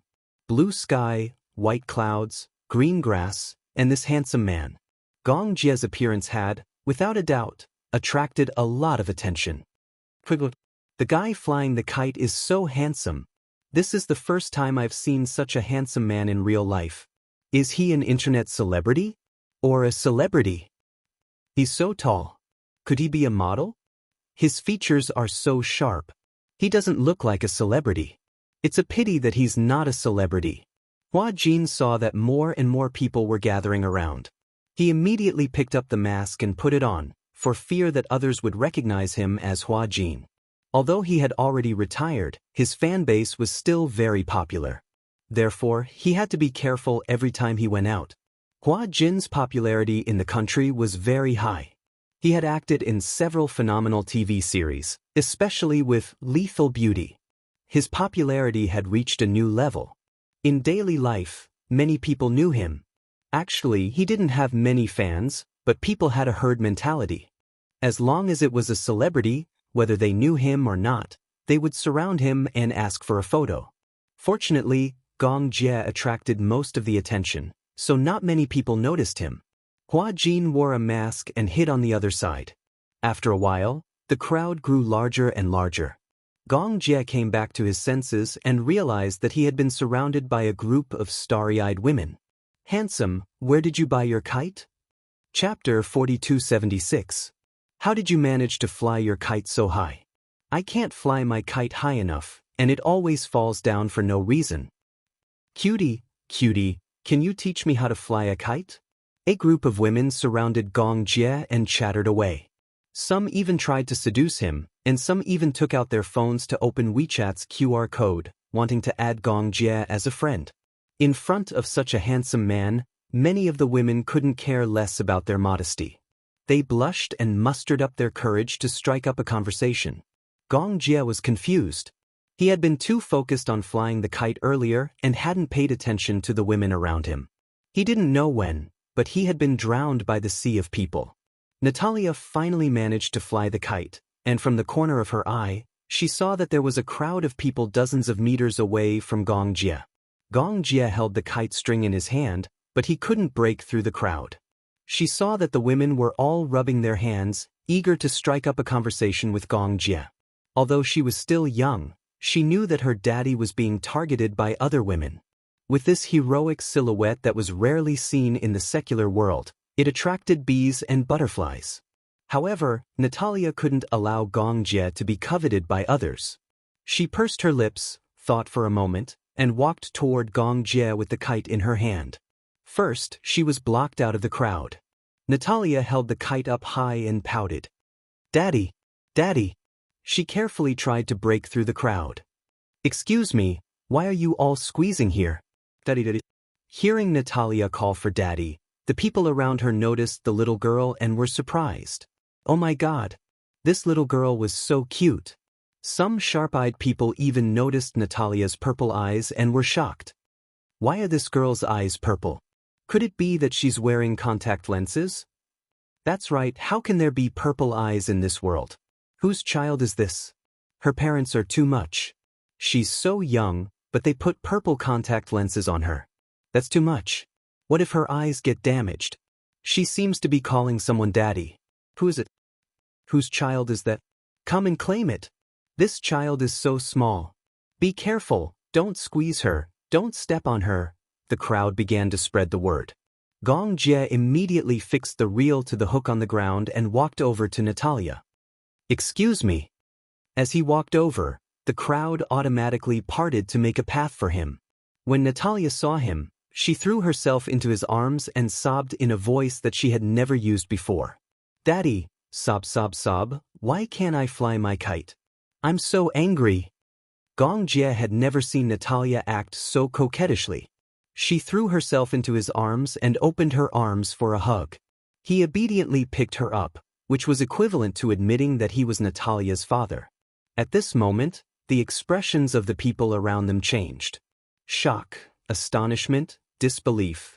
Especially when they saw the little girl hugging Gong Jie and calling him daddy, they were even more shocked. What? This little brother was already a father. He looked so young, like he was in his 20s, but he was already a father? Chapter 4277. Many of the girls were heartbroken. Such a handsome young man was already married and had children. And they were still pitiful single dogs. Sure enough, diamond men nowadays were either married or gay. High-quality men had already settled down and started their own careers. Many of their faces were filled with disappointment. Seeing that her plan had succeeded, Natalia chuckled to herself. She gently wrapped her arms around Gong Jie's neck and gave him a peck on the cheek. The people around them exclaimed in surprise again, as well as looks of envy and jealousy. "Oh, I'm so envious. I'm suddenly so envious of that little girl. Yeah, if only I was the girl in that young man's arms. Why don't I have such a handsome father? This little girl is really good at reincarnating. I have to say, reincarnation is also a skill." The crowd surrounded Gong Jie and Natalia and discussed animatedly. Their gazes were filled with surprise, jealousy, and amazement. The noisy chatter of the people around them made Gong Jie frown. He turned around and glanced around coldly. Then he shouted expressionlessly, "What are you all doing here?" So fierce. Especially Gong Jie's cold and distant gaze. It felt as if a gust of cold wind from the Arctic Ocean had blown over the huge lawn. Not a single blade of grass grew. The crowd was shivering from the cold. Soon they dispersed like floodwaters. There was not a single person around. Seeing that everyone had left, Natalia felt a little better. She did not like the feeling of Gong Jie being stared at like an animal in a zoo. She always felt that those gazes were disgusting. What she did not expect, though, was that a single look from the man was enough to scare this group of people into scattering like birds and beasts. Hua Jin took off his mask and widened his eyes in shock. It really was not his fault. Gong Jie's piercing glare was enough to make anyone afraid. However, he was indeed the devil. Just one gaze was enough to scare off so many people and make them flee. This showed how terrifying Gong Jie's aura was. Those women actually dare to covet my daddy, too much. Natalia hugged his shoulder and said angrily, "Daddy is mine. No one can take him away from me." When Gong Jie heard this, his furrowed brows finally relaxed slightly. However, he pretended to be calm as he pinched her cheek and asked with raised brows, "Didn't someone say before that she should love other men more in the future? Why has her attitude changed so much now?" Hua Jin gulped. She didn't expect that this guy was still brooding over what she said in the car just now. She was too petty. How could she be so calculative over a child's words? Natalia, however, disagreed. Who said that? You were the one who said it. Natalia pouted but refused to admit it. She pouted and said, I didn't say that. I think it's very important. Then, if he and I fall into the river at the same time, who will you save first? The corners of Hua Jin's lips twitched when he heard that. Why would such a cold and aloof great demon king ask such a childish question? When Natalia heard this, she frowned and asked him an even more difficult question. If I fall into a cesspool, will you save me and give me mouth-to-mouth resuscitation? Gong Jie was speechless. Chapter 4278. Gong Jie was momentarily at a loss for words. He didn't know how to answer this question. Where did this clever girl come up with this question? He didn't even know how to answer this question. Just by hearing this question, the strong image in his mind was about to come to life. Haha. Hua Jin couldn't hold it in any longer and burst out laughing. This rhetorical question was perfect. It was an interrogation of the soul. Natalia raised her eyebrows proudly and pressed on, You're not willing to save me?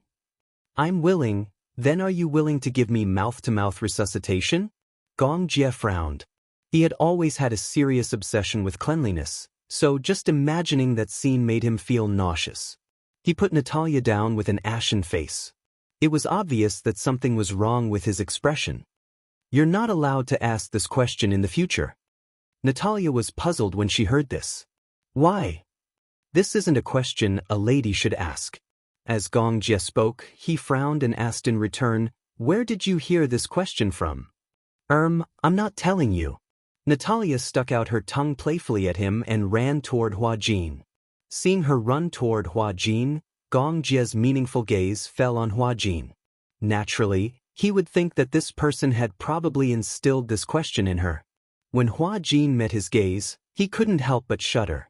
He wanted to explain, but he also felt that if he forced himself to explain, it would make it seem like he was trying to hide something, or it would make it seem like he was trying to hide something. But he really wasn't the one who had instilled this question in her.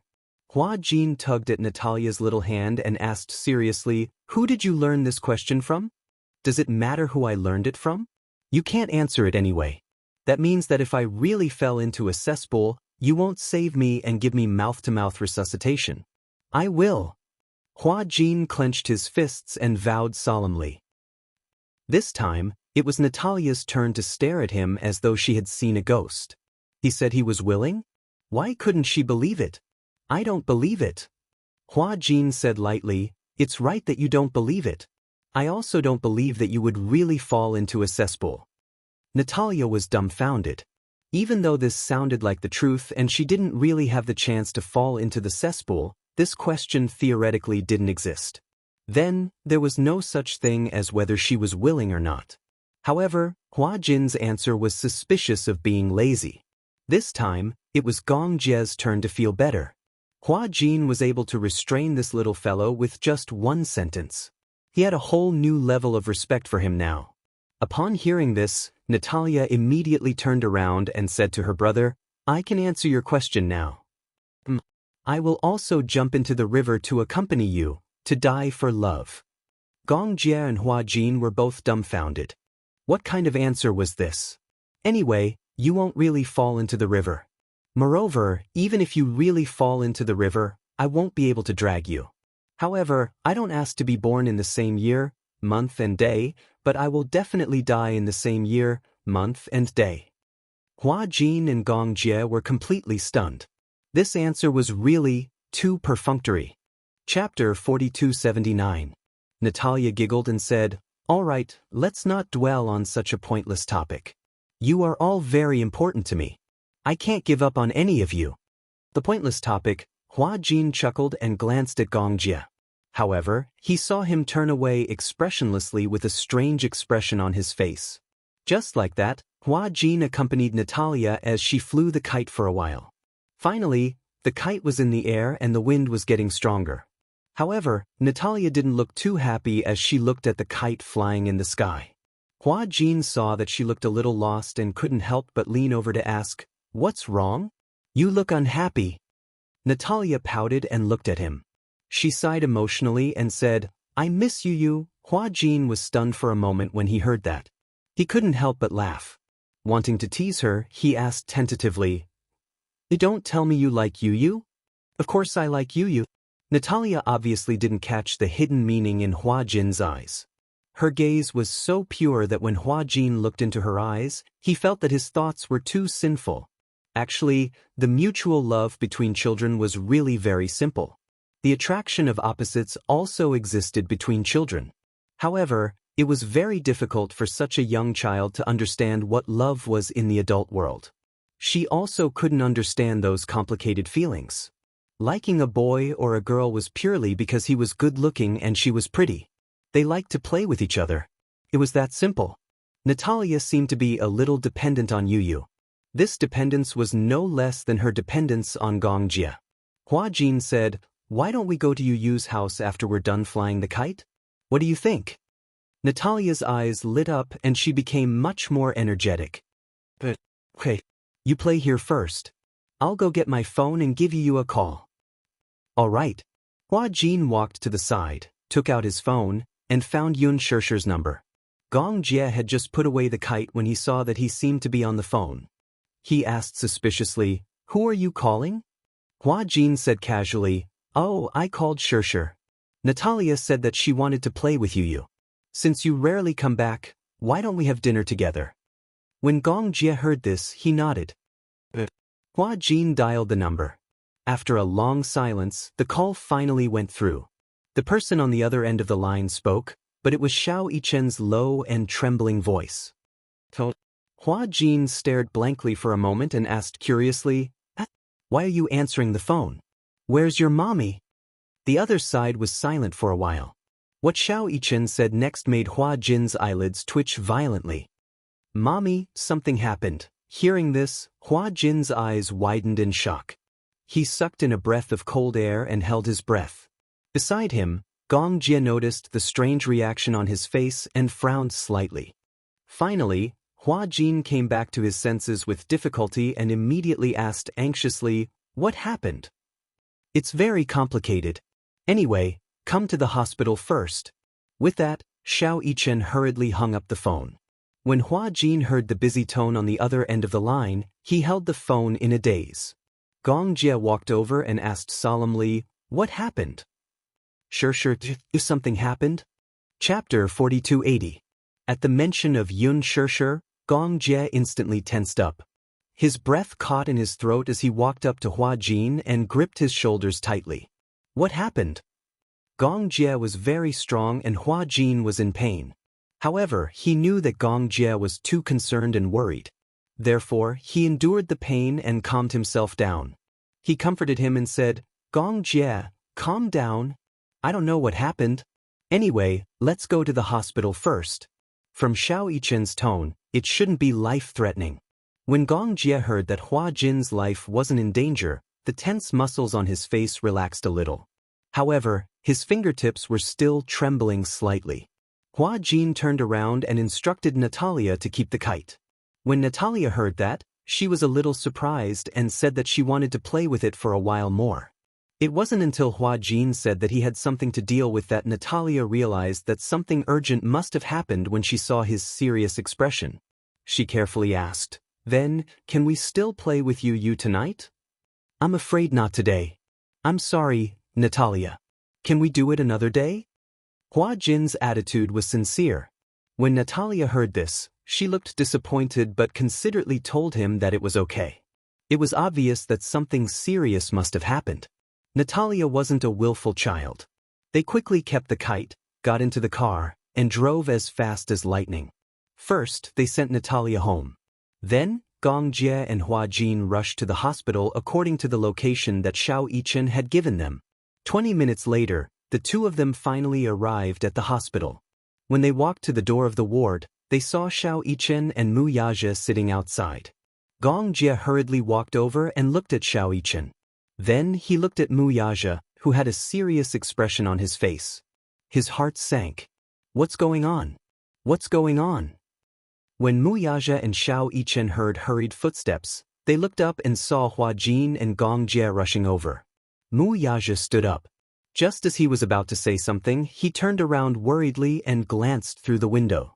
Through the transparent glass of the window, he could see a few doctors surrounding Yun Shirshir in the ward. They were whispering to each other, but he couldn't hear what they were talking about through the glass. The nurse was cleaning Yun Shirshir's wounds. Gong Jie's face turned pale when he saw the blood-stained cotton balls on the tray. What's going on? Xiao Yichen, on the other hand, had a solemn expression on his face. He lowered his head in silence, looking exhausted. Gong Jie didn't expect to get any information from Xiao Yichen, so he turned to look at Mu Yaja. Mu Yaja said slowly, "She was stabbed in the abdomen. The doctor said that the injury isn't serious. She's receiving a blood transfusion now." She was stabbed? Gong Jie was furious when he heard that. Who stabbed her? Hua Jin was also in disbelief when he heard that Yun Shirshir had been stabbed. How did she get stabbed out of nowhere?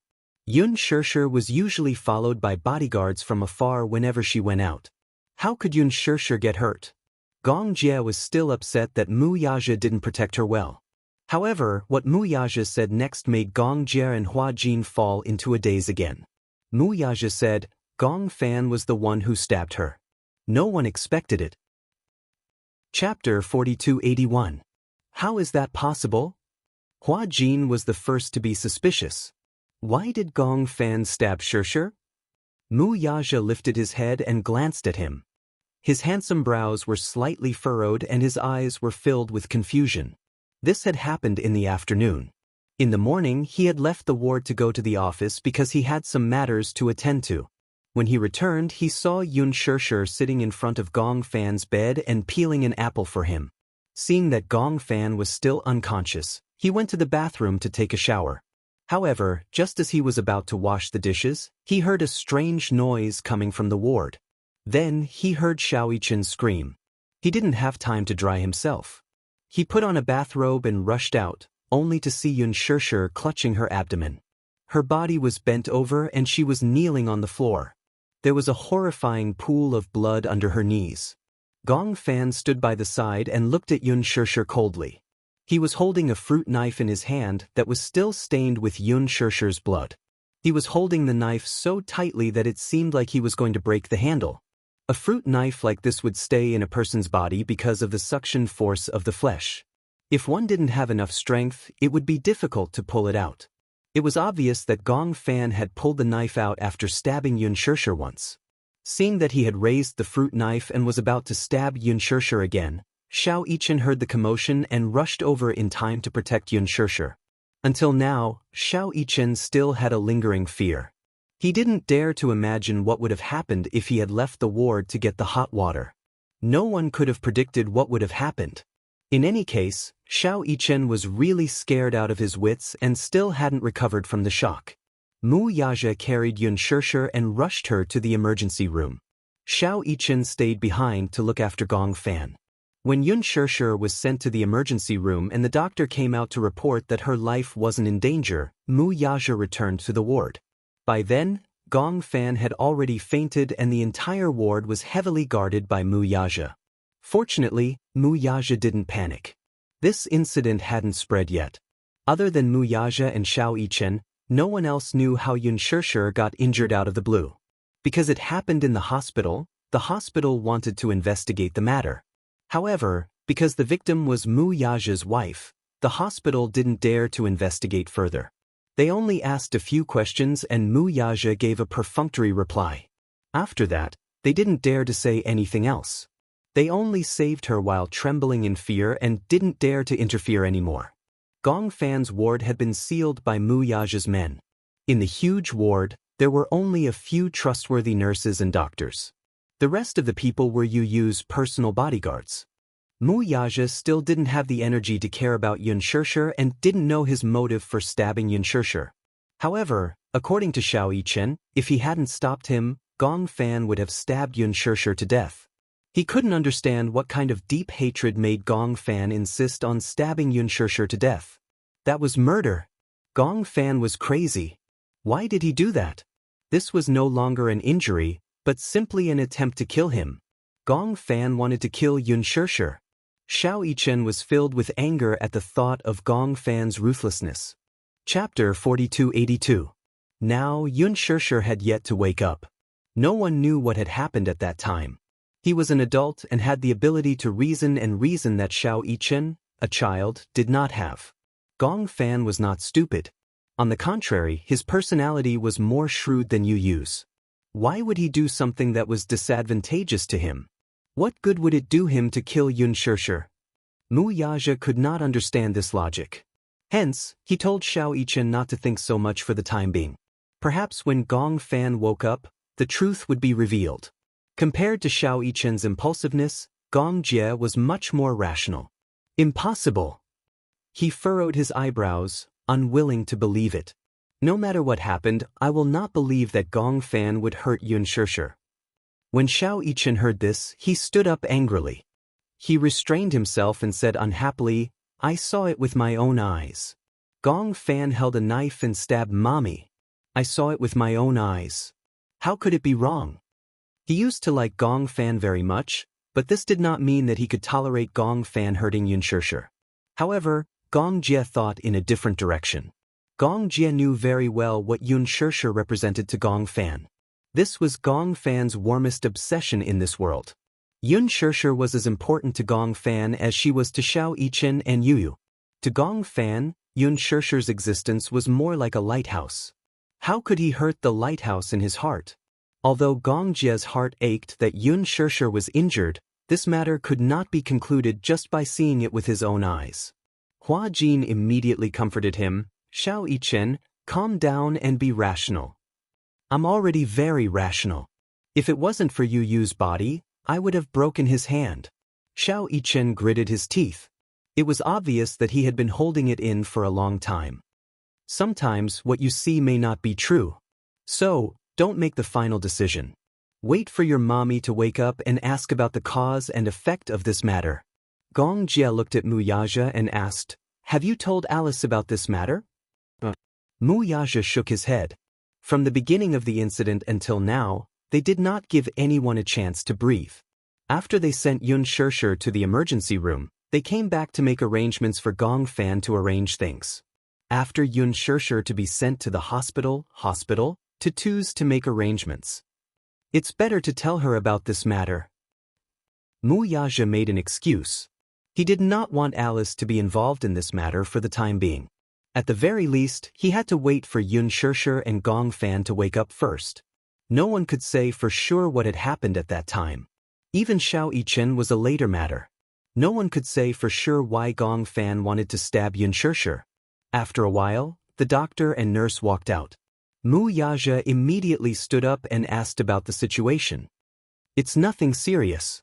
The wound is not deep. Chapter 4283. Xiao Yichen was silent for a while. Suddenly, he punched the long bench hard. A creaking sound was heard, and the surface of the bench was slightly damaged. Gong Fan wants to replace Yu Yu? Dream on. If not for the fact that Yu Yu pitied him and didn't want him to disappear and was willing to coexist with him, with Yu Yu's ability, he would definitely be able to completely destroy his personality. Now, he actually treated Mommy and Yu Yu like this. He's a devil. When he thought of the bloody scene that Xiao Yichen had witnessed, his heart throbbed with pain. He could never bear for anyone to hurt Yun Shirshir. Therefore, he could never forgive Gong Fan. I won't forgive him. Xiao Yichen gritted his teeth and said, Never. When Gong Fan woke up, he had a terrible headache. He held his forehead, not knowing what had happened. However, his memory was still stuck on the night before. He vaguely remembered that at night, because of the stomachache, he randomly found painkillers in the drawer.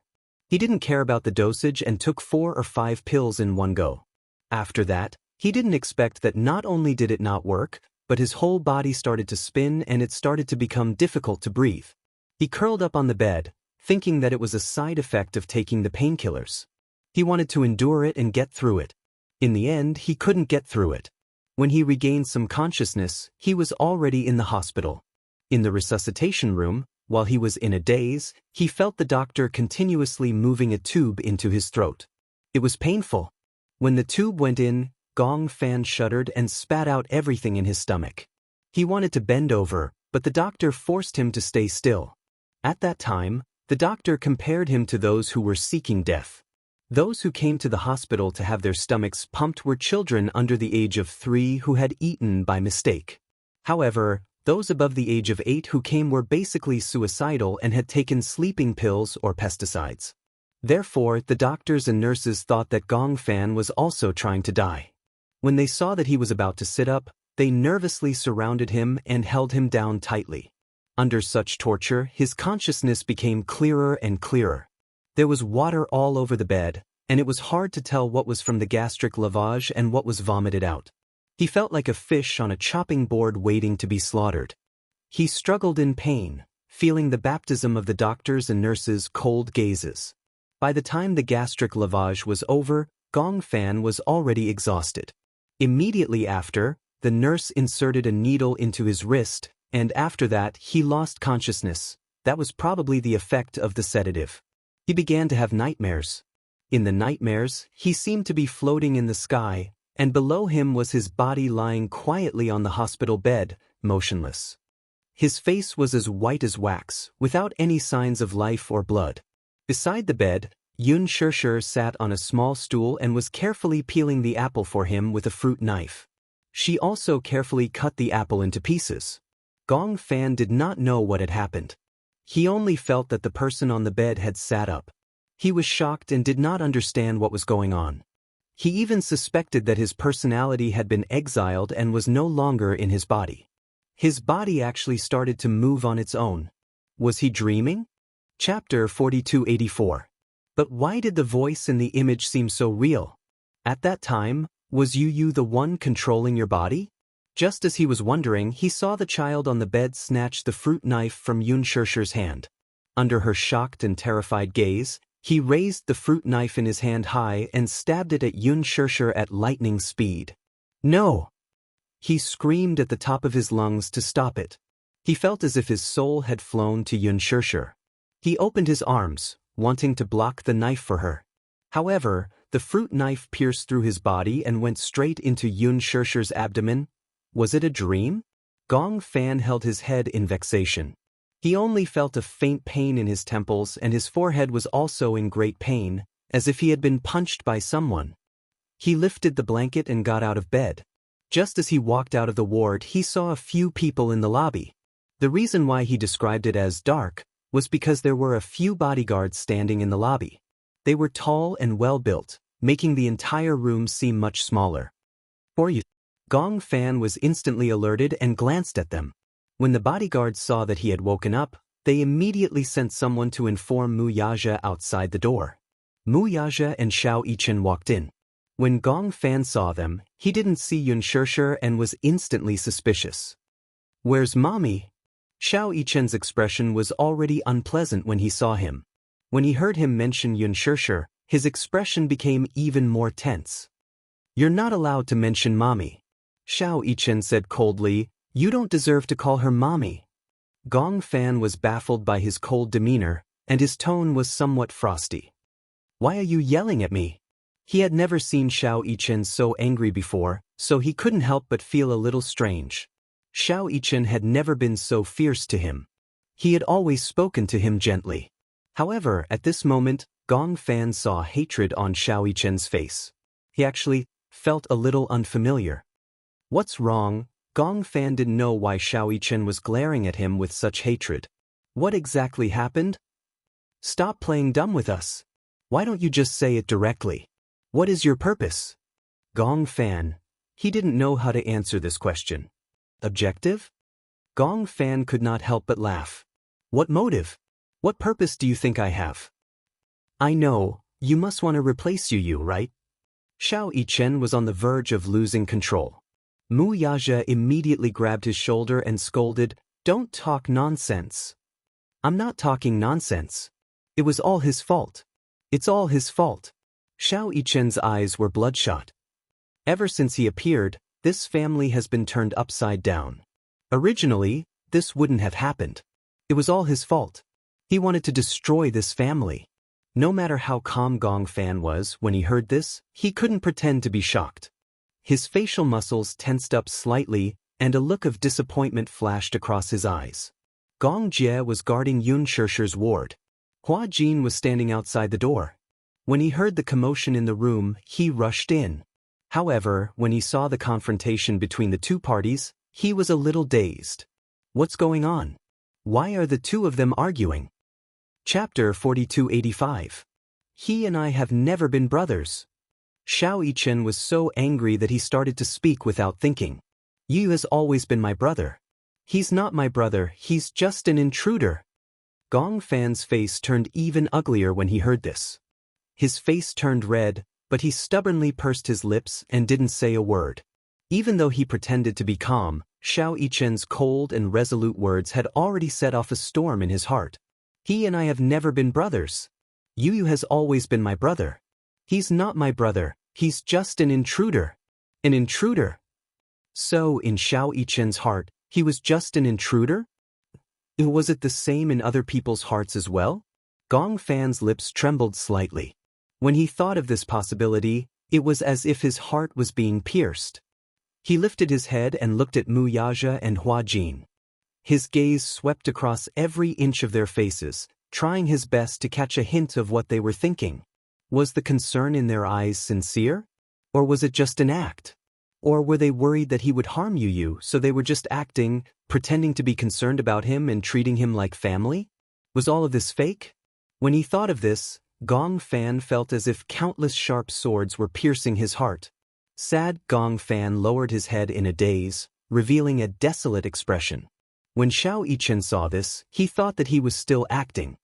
He angrily rushed in front of him and grabbed his shoulders tightly. In a low voice, he said, "Please return Yu to me and don't let us see you again. Leave us and don't pester us anymore." What family? We don't have a family like you. It was obvious that in Xiao Yichen's heart, Gong Fan, who had personally stabbed Yun Shishir and even wanted to kill Yun Shishir, had committed an unforgivable crime. However, Gong Fan didn't move at all. He was like a puppet without a soul and didn't react at all. When Mu Yaja saw this, he couldn't bear it. He walked over and stopped Xiao Yichen. Mu Yichen, calm down. Are you crazy?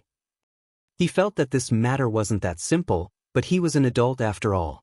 He would consider everything from a different perspective. Even if Xiao Yichen saw it with his own eyes, from another perspective, Gong Fan didn't have any motive to do that. In other words, it wouldn't do him any good. Although he had his doubts, he didn't make a conclusion. I'm not crazy. Little Yichen defended himself. Daddy, haven't you realized it yet? You've always treated him as your own, but what happened when he came to our house? We tolerated him, accepted, but he wanted to hurt Yu's mommy. I can't forgive him and I don't listen to him. I didn't. Gong Fan used the last bit of energy in his body to try and explain, I really didn't. I don't want to listen to you. Get out of this body. This was a very harsh sentence. Xiao Yichen suddenly pushed him away. Gong Fan was caught off guard and was pushed to the ground. Mu Yaja pulled Xiao Yichen over and raised his hand to pinch his face. Chapter 4286. Because of Mu Yaja's pull, Mu Yichen took half a step back. However, he was still glaring at Gong Fan like a ferocious beast waiting to pounce. He had completely lost control. Usually, no matter how big the danger was, no matter how scary the situation was, he was always everyone's mental support and could always maintain a calm appearance. However, he had only touched Yun Shishir. This was his bottom line and a reverse scale that he couldn't touch. He had seen with his own eyes how Gong Fan had used a fruit knife to stab Yun Shishir and even wanted to kill her. Those scenes were like a nightmare that kept replaying before his eyes. How could he forgive Gong Fan? From what he knew, it was Gong Fan's appearance that had turned this family upside down. The more he loved, the more he hated. It wasn't that he had never accepted Gong Fan. However, it was the person who had betrayed them so unwaveringly and deeply. This was the most unforgivable thing. Gong Fan fell to the ground, looking extremely pathetic.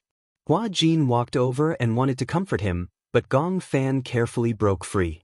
He could no longer tell if the people around him were genuinely concerned about him or if they were just pretending. He felt that other than Yun Shishir, there was no one else who truly cared about him. However, Xiao Yichen said that he had stabbed Yun Shishir with his own hands. However, he really didn't. Why didn't anyone believe his words? In the end, Gong Fan explained, I really didn't. I wouldn't do such a thing. If it wasn't you, who could it be? Don't tell me it was Yu. Xiao Yichen definitely didn't believe that Yu had done this. To Yu, Yun Shirshir was like his life. In fact, she was even more precious than his own life. How could he bear to hurt the person he loved the most? Gong Fan's gaze became hollow. Did no one believe his words? If he said no, then no. If he was the one who did it, he would definitely admit to it. But if he wasn't the one who did it, how could he admit to it? It wasn't an accusation that Yu was the one who did it, but why should he be blamed for something that he didn't do? Gong Fan was so sad that he wanted to cry. However, at that moment, his tears were accumulated in his heart. His heart seemed to have been stabbed by an invisible knife. The tears that flowed out were mixed with blood. It was impossible to tell them apart. When Hua Jin saw him like this, he felt very conflicted. Heartache, doubt, struggle, disbelief. Xiao Yichen said that he saw Gong Fan stabbing Yun Shirshir with a fruit knife with his own eyes. He even had the intention to kill her. It was a shocking scene. He didn't see it with his own eyes, so he couldn't say for sure what had happened. He couldn't accuse Gong Fan based on Xiao Yichen's one-sided statement. He couldn't possibly doubt Xiao Yichen's words just because of Gong Fan's one-sided statement. However, when he saw Gong Fan's sad and disappointed expression, Hua Jin felt an inexplicable pain in his heart. Get up. The floor is cold. He reached out to help him up, but Gong Fan stood up silently. However, his face was ashen and his body swayed slightly. Just as he was about to fall, he reached out to hold on to the door frame and barely steadied himself. He didn't want to say another word. Mommy, where is she? Xiao Yichen said that Yun Shirshir was injured and he wanted to see her. Chapter 4287. When Xiao Yichen heard this, he sneered, You don't deserve to see her, and you don't deserve to call her mommy. Gong Fan's face turned completely pale. He clenched his fists tightly. There was no doubt that Xiao Yichen's words had completely infuriated him. I don't deserve to? Why don't I deserve to? I want to see her. Gong Fan wasn't sure if Yun Shirshir thought the same of him or if she felt the same way. When he thought of this, Gong Fan couldn't wait to see Yun Shirshir and explain himself. Even if the whole world misunderstood him and thought that he was the main culprit, it didn't matter. However, Yun Shirshir was the only one he couldn't do that to. He didn't care what other people thought. He only cared about Yun Shirshir's opinion of him. Gong Fan immediately walked out of the door. When Xiao Yichen saw this, he immediately chased after him and grabbed his shoulders tightly. He asked coldly, You're not allowed to see mommy. Didn't you hear what I said? Gong Fan suddenly turned around and gave him a hard shove. Caught off guard, Xiao Yichen was pushed to the ground with such force. It was such a sudden attack that Xiao Yichen wasn't prepared for it. Furthermore, Gong Fan was quite strong. Especially when he was angry, his strength was multiplied. Gong Fan glared at him with bloodshot eyes. I'm warning you, I'm running out of patience. I want to see mommy right now, right now. Xiao Yichen quickly got up from the ground. Hua Jin wanted to persuade him, but Xiao Yichen flung him away. You're not allowed to come over. This is between the two of us. As he said this, Xiao Yichen casually took off his jacket and threw it aside. He rolled up his sleeves and said coldly, Unless you can defeat me, don't even think about walking out of this door. Hua Jin was completely stunned. He had never seen such a terrifying aura from Xiao Yichen. It was as if there was a fire burning behind him. Gong Fan stared at him expressionlessly. The expression on his face was equally terrifying. The two of them stood facing each other. Their auras were astonishing, and they were evenly matched. The entire room fell into a state of depression because of the battle between the two of them. Xiao Yichen was blocking the door. If she wanted to leave the room, she had to go through him. Gong Fan did not want to fight with him, but that did not mean that he was afraid of fighting with him. He walked straight to the door. He wanted to pass through the gap between Xiao Yichen and the door, but Xiao Yichen took a step to the left and blocked his path. In the next second, Gong Fan clenched his fist and punched him in the face. Xiao Yichen raised his hand to catch it, but Gong Fan's punch was extremely fast. For a long time, Xiao Yichen trained with Gong Fan. Growing up in such a family, they had to learn some fighting skills from a young age to protect themselves. In the past, Yu's health was not good. However, on Ashland Island, under Alice's meticulous care, his health improved greatly. Little Ichen was also reassured by his son's physical condition and began to teach him some kickboxing and fighting techniques. In this aspect, Gong Fan was not as talented as Xiao Ichen. He was also not as strong as Xiao Ichen. However, under Xiao Ichen's guidance, he was able to achieve some results. However, compared to Xiao Ichen, he was still a far cry. Mu Ichen threw him to the ground with one hand. Gong Fan fell to the ground, but he quickly got up and pounced on Xiao Ichen again. Chapter 4288. The two of them were entangled in a fight. Hua Jin was trembling with fear as he watched from behind. Initially, he had hoped that Mu Yaja would step forward to mediate the fight. However, when he turned around and looked at the extremely calm man beside him, he was even more shocked. "Brother-in-law, are you just going to watch them fight like this?" Mu Yaja pursed his lips.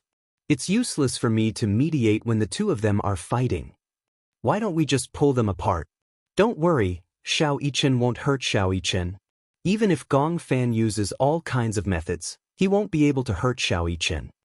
He was certain that nothing would happen if the two of them fought like this. However, Xiao Ichen was doing this for two reasons. Firstly, he was venting his anger.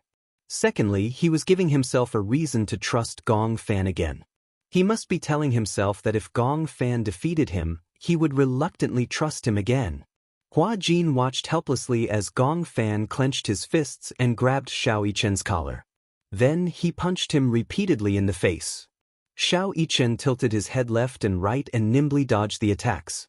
Then he retaliated with a punch that landed on the corner of Gong Fan's mouth. Gong Fan's teeth hit his lips and instantly started bleeding. However, Gong Fan was oblivious to it. He growled and attacked Xiao Ichen from both sides again. He was so worried about Yun Shirshir that he was going crazy. How could he not be worried when Xiao Ichen blocked him in such a domineering manner? As a result, he didn't know how to control his strength. Xiao Ichen could defend against 10 of his attacks, but he might not be able to block all of them. Bam! Xiao Ichen was careless and was quickly punched by Gong Fan. The strength of this punch was not to be underestimated. Xiao Ichen's back hit the door frame and he almost lost his balance. Gong Fan took the opportunity to break through Xiao Ichen's obstruction and swept past him. Xiao Ichen had no intention of stopping her. She held her reddened cheekbones and stood up straight, but her eyes were obviously red.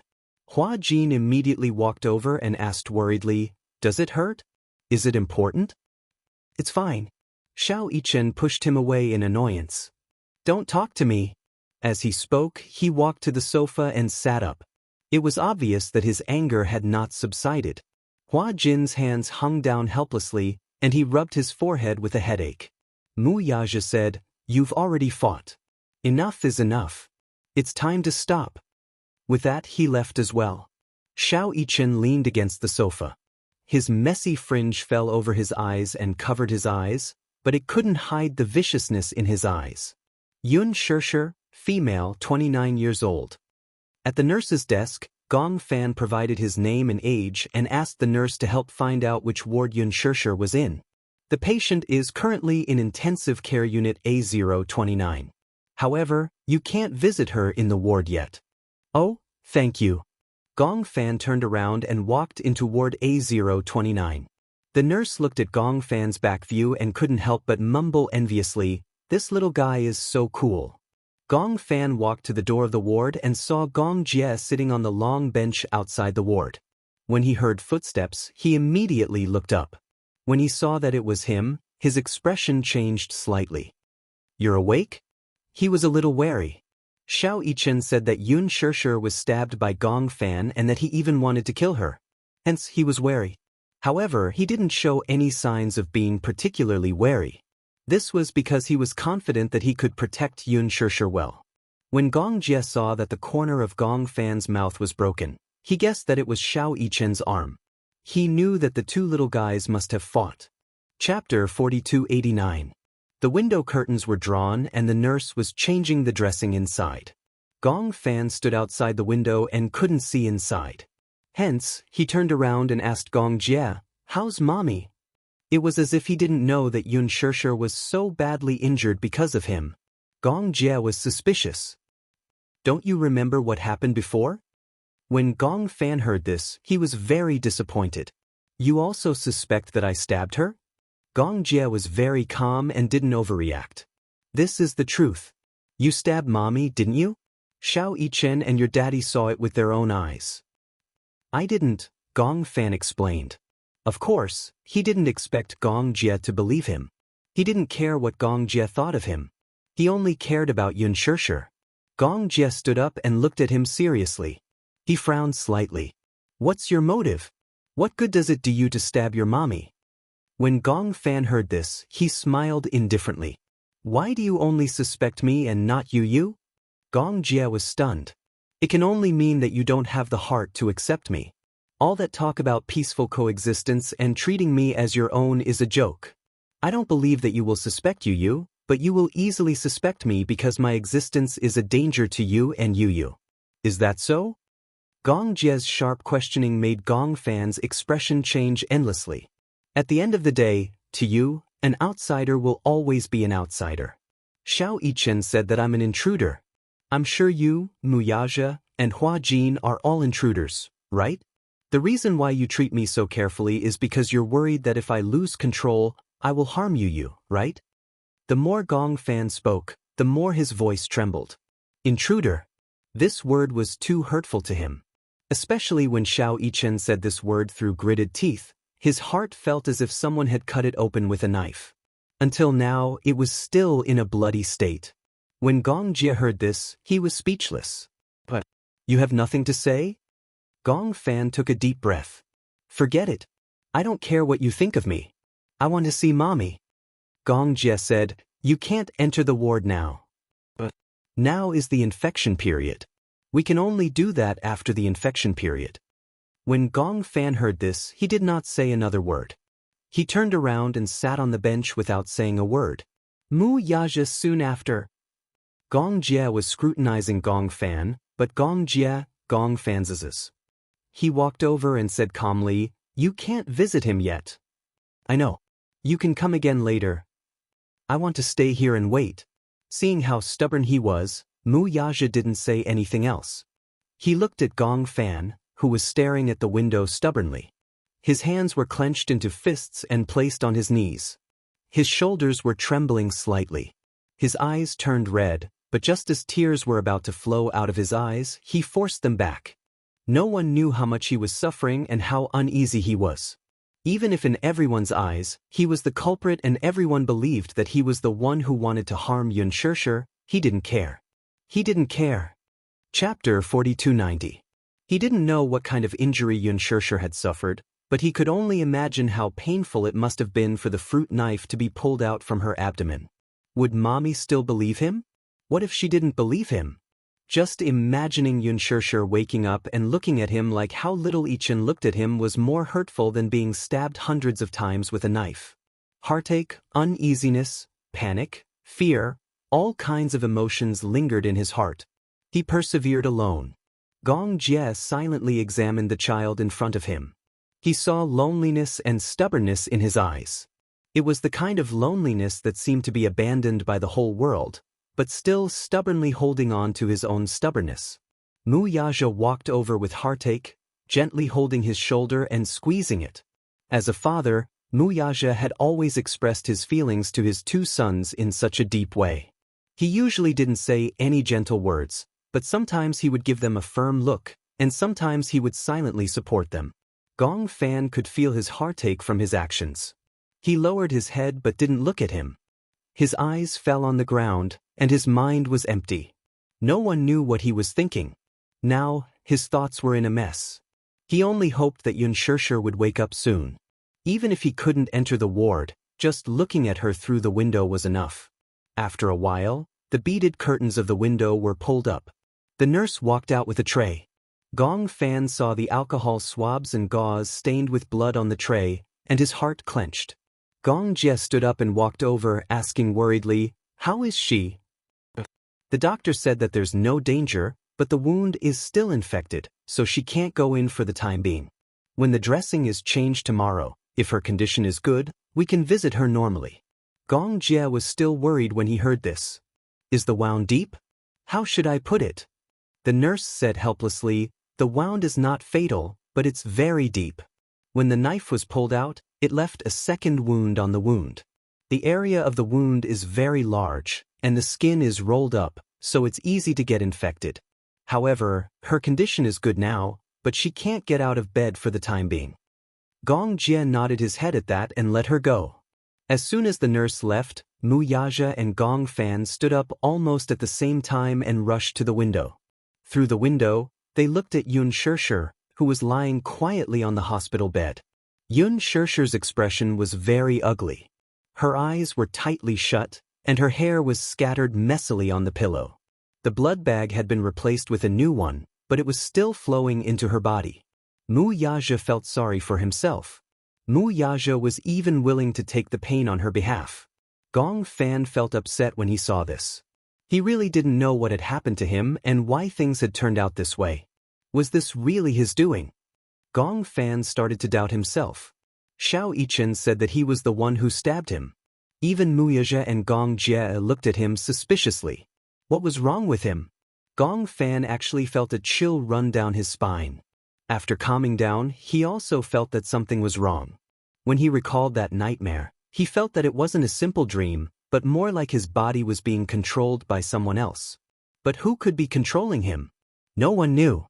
It was the unknown that made his hair stand on end,